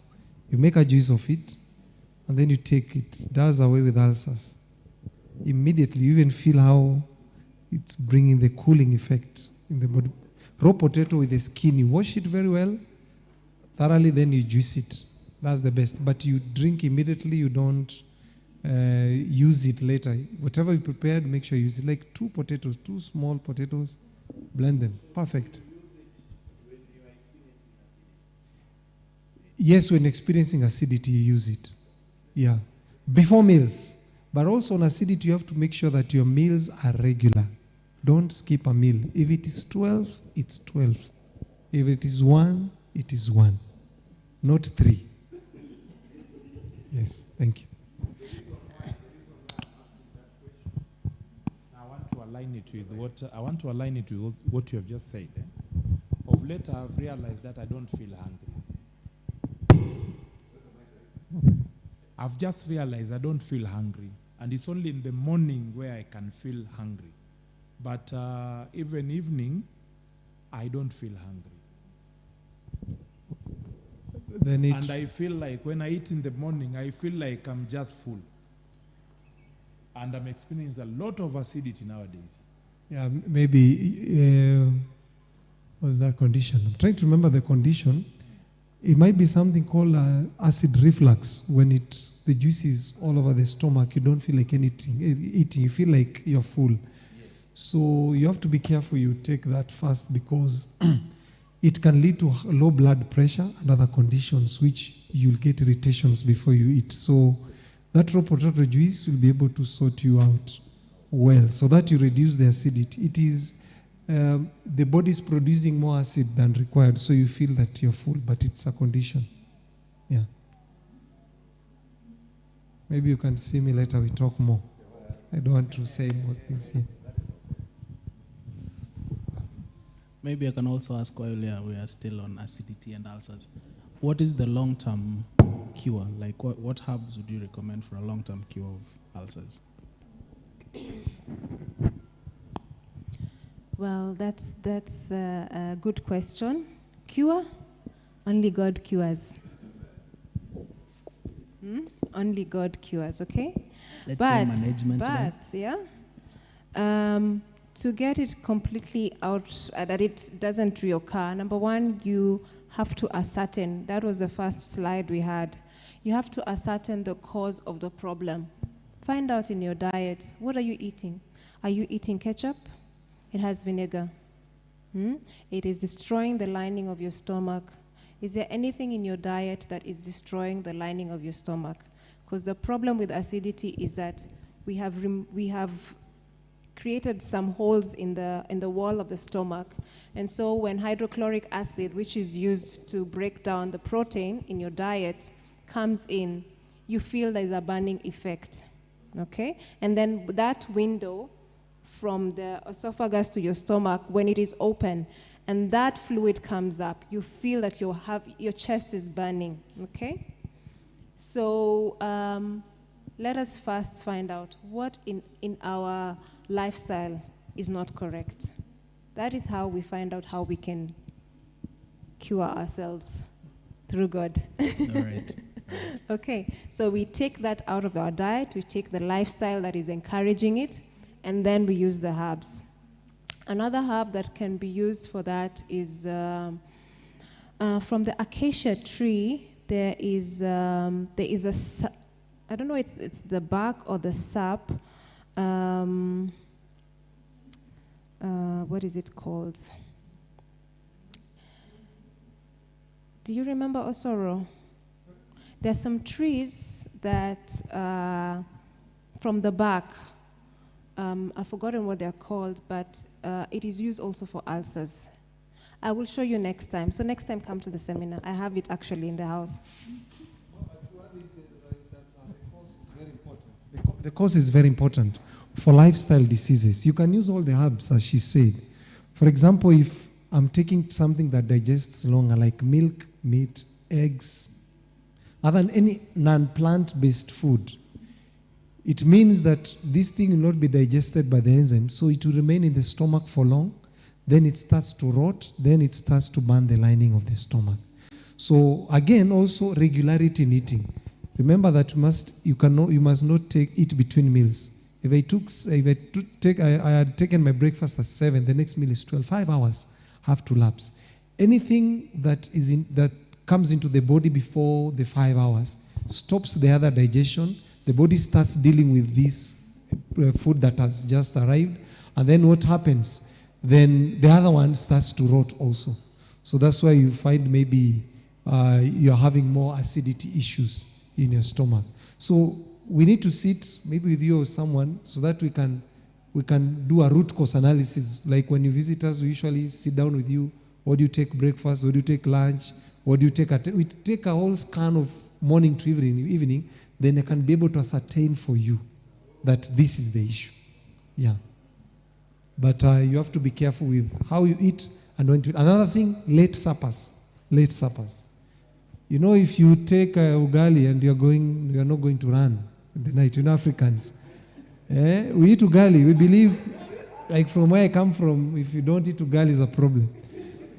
So, late supper, if you read the Bible, when is the last time the birds brought Elijah food? What is the time? It was not at 9 at night. They were taking twice, isn't it? It must be before 4, because at 4, 5. Yes. And that is it. At 4 o'clock, the body shuts down. Anything eaten after 4, it rots. Yes. So anything eaten after 4, it rots. It doesn't help the body. Even if it is an orange, even if it is cabbage, it is not digested. That's why you see all the plant-based animals, they don't eat at night, other than lions. All plant-based, they eat during the day. Yeah, that is how God created us. So that also can be able to show us. Also, intake of water. Do you take water regularly? There are people who do not take water. There are friends who say, if I feel thirsty, I take tea. So that also. There are many things. Maybe we need to sit down and see. After 4, nothing, water. If you read, there's a book called Go Read, Daughters of God, 177 paragraph 1. It says, at 9 o'clock, every light should be extinguished. That's at 9. If digestion takes 5 hours, 9 minus 5 is 4. So it tells you have 4 o'clock, then the body shuts down. At 9, no light. No light completely till morning. Even if you're going to the toilet, use like a small light. So anything after 4, in short, no light, because our body goes to... That's why God created darkness. Yes. So after 4, my brother, nothing should go into the body other than maybe a herbal tea, maybe because you are ailing, but not just for fun. Just you're ailing. But water is the only thing that can go to your body after 4 o'clock. I know people will say, I work. You can take breakfast, and if you take a heavy, good breakfast and a heavy lunch, you don't need supper. Yeah. But we take the reverse. Lighter breakfast, heavy supper. Yes. So maybe talking of digestion, I'm looking at, I thought 3 hours are enough for basic digestion. So if I'm going to bed at 9, that means by 6 maybe is when I'm eating latest. I find 4 to be too early and not realistic. I mean, again, when we are saying this thing, I'm thinking we try and, my feeling again, and I'm not countering what our leader has said, how practical do we make it so that it is doable? Because again, you know, we can say it, but then how am I going to to adjust to this so that it works in the city where we are living. That is where the challenge is. So is it possible then to say maybe 6? Because at least 6, somebody has left work. They can eat by 5:30. Okay? Just an issue. And then in relation to ulcers, maybe the experts here can comment. I've heard of cabbage juice. What could you say about it in terms of ulcers? Cabbage juice, it was used in World War. Let me say yes that. World War II? It was used to treat people. So cabbage juice is good for ulcers. Now, on the other issue about eating, if you make your meal plan well, you eat a very good heavy breakfast and you eat a fairly heavy lunch, your body will not even want to eat anything. It's just the way we eat as Africans, that we want a very light breakfast and a light supper. So even your body will not ask for anything. And again, what is the food combination? Because there are people who live and then even you doubt their health. So we need to, maybe classes, she can organize and teach you how the food combination is, so that when you eat, the body will not ask. I can give you a good example of a meal we make at home. The soya milkshake. I can give you 1 cup of soya milkshake. I put bananas and soya milk and something called karo. But if I give you 1 cup, you will feel so full. So you have to treat our body, you have to cheat it, but in a way that it will accept. Are we getting? And also to add, I'm not saying you should stop now. You know, there is those withdrawal effects. Work progressively. Is that okay? It's not condemnation that today I've said 4, you have to stop. Your body will react. Your body, there's a way to use to. So as you said, you can say, okay, I'm eating at 9, let me start at 6. Then slowly, let me start at 3. So pole pole, your body will be able to, and you mark a day to say, by God's grace, week 1 or for the next 1 month, I'm eating at 6. Pole pole, your body will accept. But if you cut short like this, for example, for those, I have a friend who stopped meat, but when he goes to the supermarket and anaona nyama pale, anasema acha nipite ile shelving so that I don't see meat. That is persecution. So let your body accept. Health message is not it is a progressive reformation message. Sasa. Yes.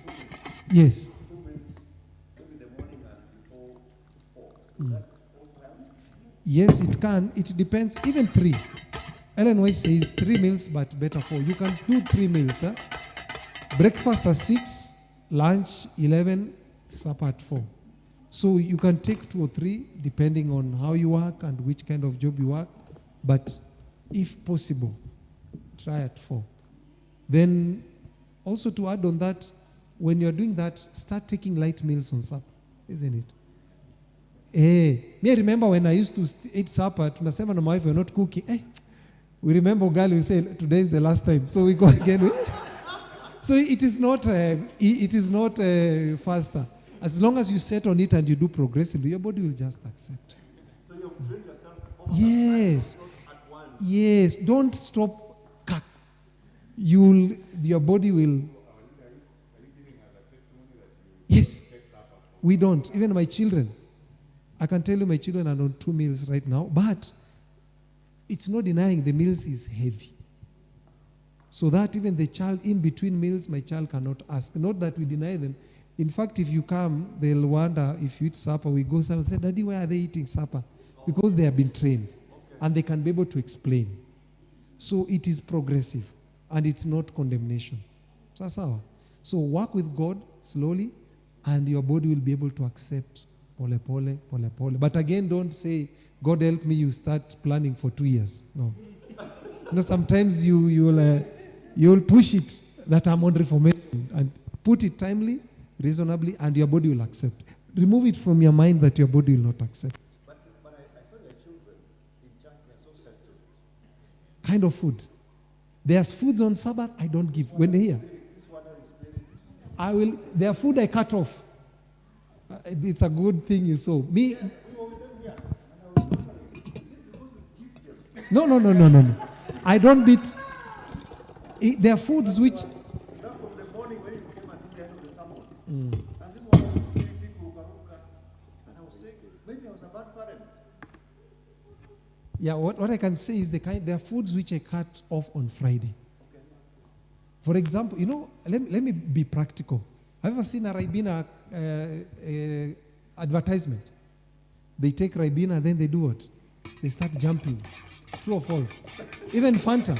The devil tells us, people take Fanta and then they become hyper parties and what? That's the same way the food you give them. If you introduce sugar on Friday, the sugar itself, or even the other sugar, honey and the rest, we minimize so much.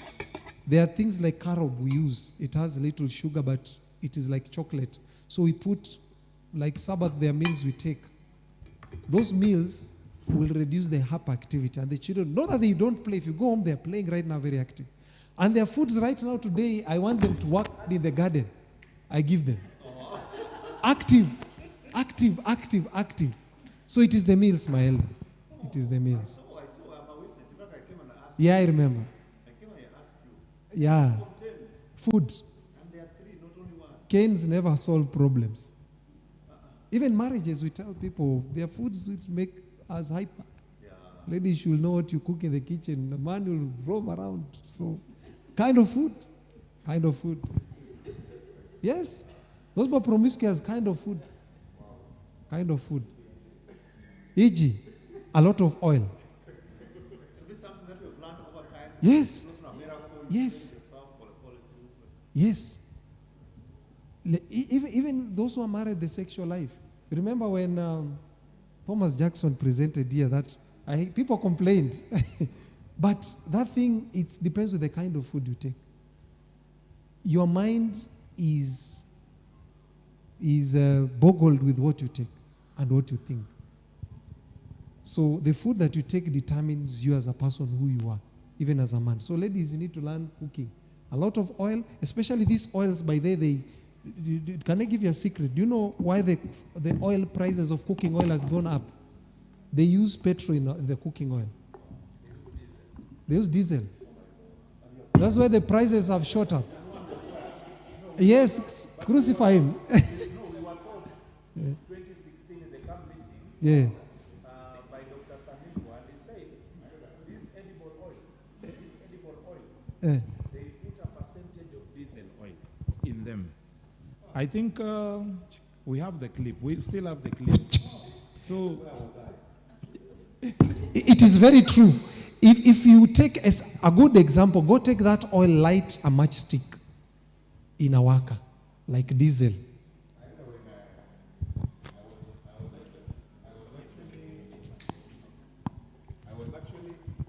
I was actually asking myself the other day, why are oils very expensive? So I went to Google, and then that's when I realized that there is an element of crude oil that is used in the cooking oils. And that's why now we are where we are. Just Google Elder. You'll see. actually what Dr. Saningwa said, during the camp meeting in 2016, Dr. Saningwa said that he is actually a friend of the children of the owner of Kappa Oils. And he was saying those people, they told him, they confessed that us, we don't use this oil in the house because we know what we put in. And we put some amount of diesel in them, especially to bring the calorie. Yes, that's very true. So, When he said that, somebody gave a testimony. The brother of Elder Njaga, he used to work in southern Sudan, and he was saying, that is a war-torn country. And he was saying when they ran out of petrol, they put edible oil and the vehicles ran. Yeah. Actually, in America right now, there are biofuel petrol stations. So what I can tell about cooking oil, I'll give you a good example. How do Tanzanians' faces look? Very nice. True or false? We wonder what the Tanzanians eat. Sindio wakikuja hapa kwa you see they look well. they take there's a lot of sunflower there. In fact, if you go to the border, you take raw sunflower, they do it for free for you, the oil. So for them, they don't have problems. Here, we don't have sunflower. So what we do that. And if you see these menengai trucks, they go so much on the coast. That's where they take the crude oil, they put on our cooking oil. So I'll advise, get essential sunflower. Don't take the supermarket cooking oil. It has a lot of effects, blocking the brain, feeling tired, hyperactivity. That's what we were talking about. Ashiki niyo mafuta. You're right. So cooking oil is dangerous. So God is leading us to country living. We need to embrace those things. Not everything we take, everything we buy, we should make. Like for us, you see here we have soaps. We don't buy soap, we make soap. This soap we buy from supermarket, the geisha, the rest, they make from mafuta ya nguruwe. Lag. Imagine. So you cannot be eating nguruwe, but nguruwe inakungia kwa ngozi. Yes. So we can learn these things. You can make our soap very easily. You can make cooking oil very easily. These are things you can do it at home. This is mint cooking oil. This aloe vera cooking oil. We have there soap. We have aloe vera, we have mint, we have sea moss, we have poppy seeds, we have shea butter. Even we have carrot soap you can make. Turmeric soap you can make. So we need to get out of the world, because these people, even themselves, they don't take that. I went to Moi one time. I worked in Nairobi hospital for some time. And I observed what Moi used to eat. Moi never used to be put cooking oil. And I even went to Kabarak. We went with my friend to see him. He never used to put cooking oil. He used to boil, put salt and ugali. And that guy, I remember when we slept there at his place, Kabarak, at 5 o'clock, that guy is in a short sleeve, as we were shivering with jackets. 5. The guy is very healthy. And when you enter, I'm trying to show you the effects of cooking oil. Moi, when we went, we were like 20. What they do, they brief him. They tell him, this is Elder Odongo, this is Elder so-and-so, Elder so-and-so. Moi, after seeing the pictures, because the camera picks you up, he calls you Odongo. 20 people, he will not forget the picture. He relates it very fast. With the name. That's the effective power of, the effective power of not using cooking oil. Any question? Let's wait for charity. No, I'm not marketing. I'm just... We don't know that you can buy from you. Oh, no, it was not my day, but you can buy. We have some products there. We were to display them, but it was Charity's Day. But we have some soaps. We have onion oil for ladies. The hairline goes. We have some things there. We are in Jumia also. If you look Eden Naturals, you can see our products on Jumia. Yeah, Eden Naturals. So this thing, God is returning us back to Eden. Everything. You saw how COVID time the lemons went dry. Yeah. You could not find a lemon and ginger. Yeah? Very expensive. Yeah. Everybody knew who will go to hospital to be measured COVID. Ukienda huko, you think of, I might be positive. Yeah. So God allowed that so that we can go back to nature. Everybody, even I think the rich people are all over, exercise, running all over. Yeah. I have to keep fit. And breathing deep. Yes. Yes. And that's what you saw Magufuli. And people said, Magufuli people are going to die like rats. Did they die? No. They are not wearing masks up to today. But Magufuli gave them what? Natural remedies. Yeah. If we teach about COVID, you will be able to laugh how the devil worked. Do you know, let me speak a few things. Do you know why we're told not to greet each other? And dogs greet. When we greet each other, we exchange bacteria. Then you are told not to greet. Do you know when you put sanitizer on your hand, it does what you call gene editing. And sanitizer is almost 70% alcohol. Alcohol itself is like 18%. Ile pombe. So, and we're spraying all over our mics, sanitizing every time. Gene editing, very dangerous. And the devil never wanted us to do that. Now, air. What happened to air? The devil told us not to take fresh air. But you could wonder why is Uhuru Kenyatta in a public rally with no mask. So these things, God is telling us something, that there are natural remedies in these things. There are nature's remedies in these things. Yeah. So we need to buy them, we need to get them, start piling up, because if what is happening in Ukraine comes to Kenya, what can we happen? Because there might be World War III joining allies like the rest. Like right now, where do you get wheat? Rice prices are going up. We need to start stockpiling, canning foods like we were told by Bridges here, and all these things. We need to start arranging herbs, dry them, plant them, because it's going to be tough as we go by. So we need to learn a lot about these things. I want to show you also another thing with honey and lemon. Yes. Okay. You have a child who's coughing, honey and lemon, the best cough syrup. You want a natural repellent, you can use lemongrass. Chris Kirubi, when he was sick, we sent medical missionaries to see him. Chris Kirubi told us this. So when he recovered, we sent medical, he told us, if you are going to sort out this night, I don't see mosquitoes, you'll start treating me. So we bought repellent. This repellent, we put lemongrass. That night, Kirubi slept. He called us the following day. But later on, the daughter refused to chase us. But when his health started to gain, it's because of natural remedies. So that one, lemongrass, is good for chasing mosquitoes. And also onions, if you put on your home, you don't need doom.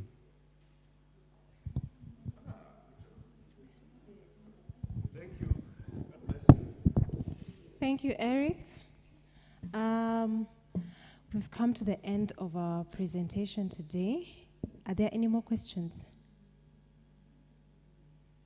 Yes. Can I ask one? Mm-hmm. My cameraman is telling me to come here. I don't know, because when you're storing, there are various ways of storing. You could just store dried leaves, you could crush them, you could all those. So which one is the best? Because in the supermarkets, you'll most likely get the powder. Yes, you get the powdered. Yeah, so which one is the best among all those options? The powdered, the dried ones, the fresh ones? I did my own experiment once. Okay. And I had, for example, let's say this was sage, yeah? And I had them whole. I just, usually when I dry them, when they're dry, I just take a scissor and I cut them into big chunks like this one you can see, yeah? And then I store in a glass jar.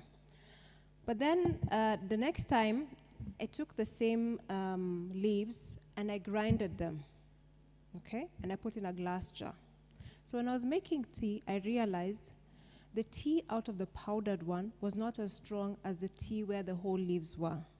So my conclusion was that some properties are somehow lost when you grind it and store.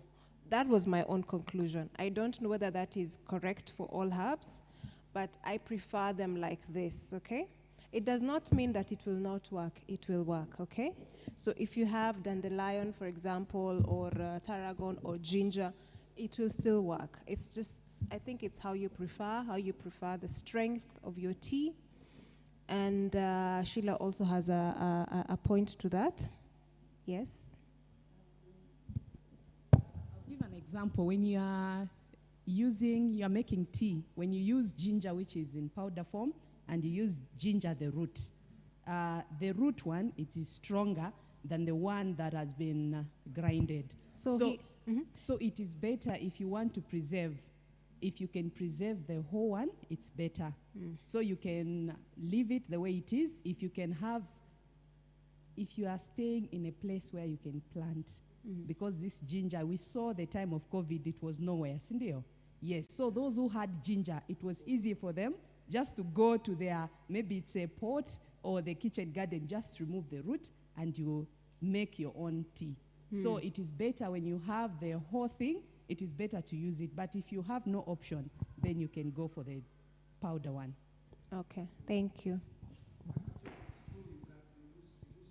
Yes, you do. So that's it. Because God created the leaves the way they are. So when you crush them, you know you are disintegrating some of the things the way they were supposed to work. So the best, as she's explained, even in the supermarket, it's the way it is. Like sage, when you buy, it's leaves. Like that company called Deeper Industries, I believe, Tropical Heat. Most of the herbs you'll find there, they're not in powdered. They are in almost whole. So there are some properties which are low. So if you can, fine. Okay, any more questions?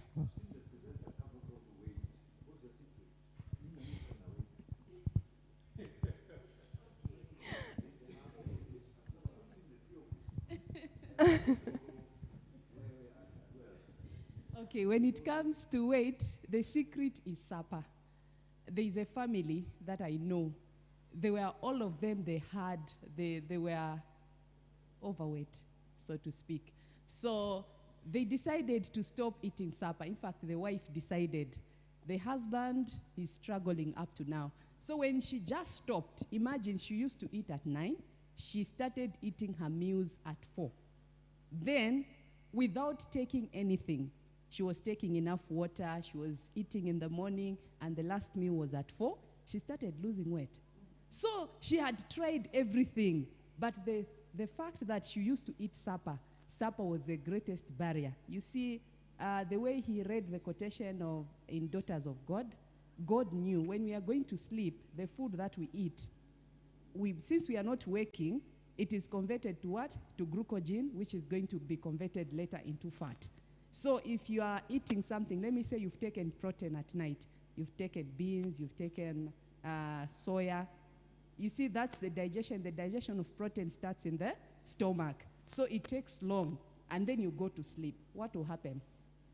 Your stomach will be full. You'll be dreaming that you're being chased by lions, or Sunday law has passed, and then you've accepted the mark of the beast. All those funny dreams. So the best where you can start if you're struggling with weight is cut off supper. Have early supper, then you give your body to rest, then it does its work. By the time you're going to sleep, you have an empty stomach. Thank you so much. I think we've extended our time very much. I'd like us to finish up with a word of prayer. We've prepared some hibiscus tea for you, and there's some carrot cake also. So with that, I would like Elder Dondi, would you like to pray for us? Can I invite my sister? Please, will you pray with us? Please. Yes. Okay, shall we pray? Our kind everlasting Father who dwells up yonder above in heaven, Jehovah God, we are so grateful that you've given us an opportunity to learn at your feet. Help us, dear Lord, to assimilate whatever we are learning. Now, as we have finished our program, we pray that you may bless the food that we are about to eat. May you sanctify it. May it work well in our bodies. Abide with us, Lord, is our prayer. In Jesus Christ we pray. Amen. Thank you so much. So please use the cup that you have been using so far. Yes, the tea is on the left side or to your right.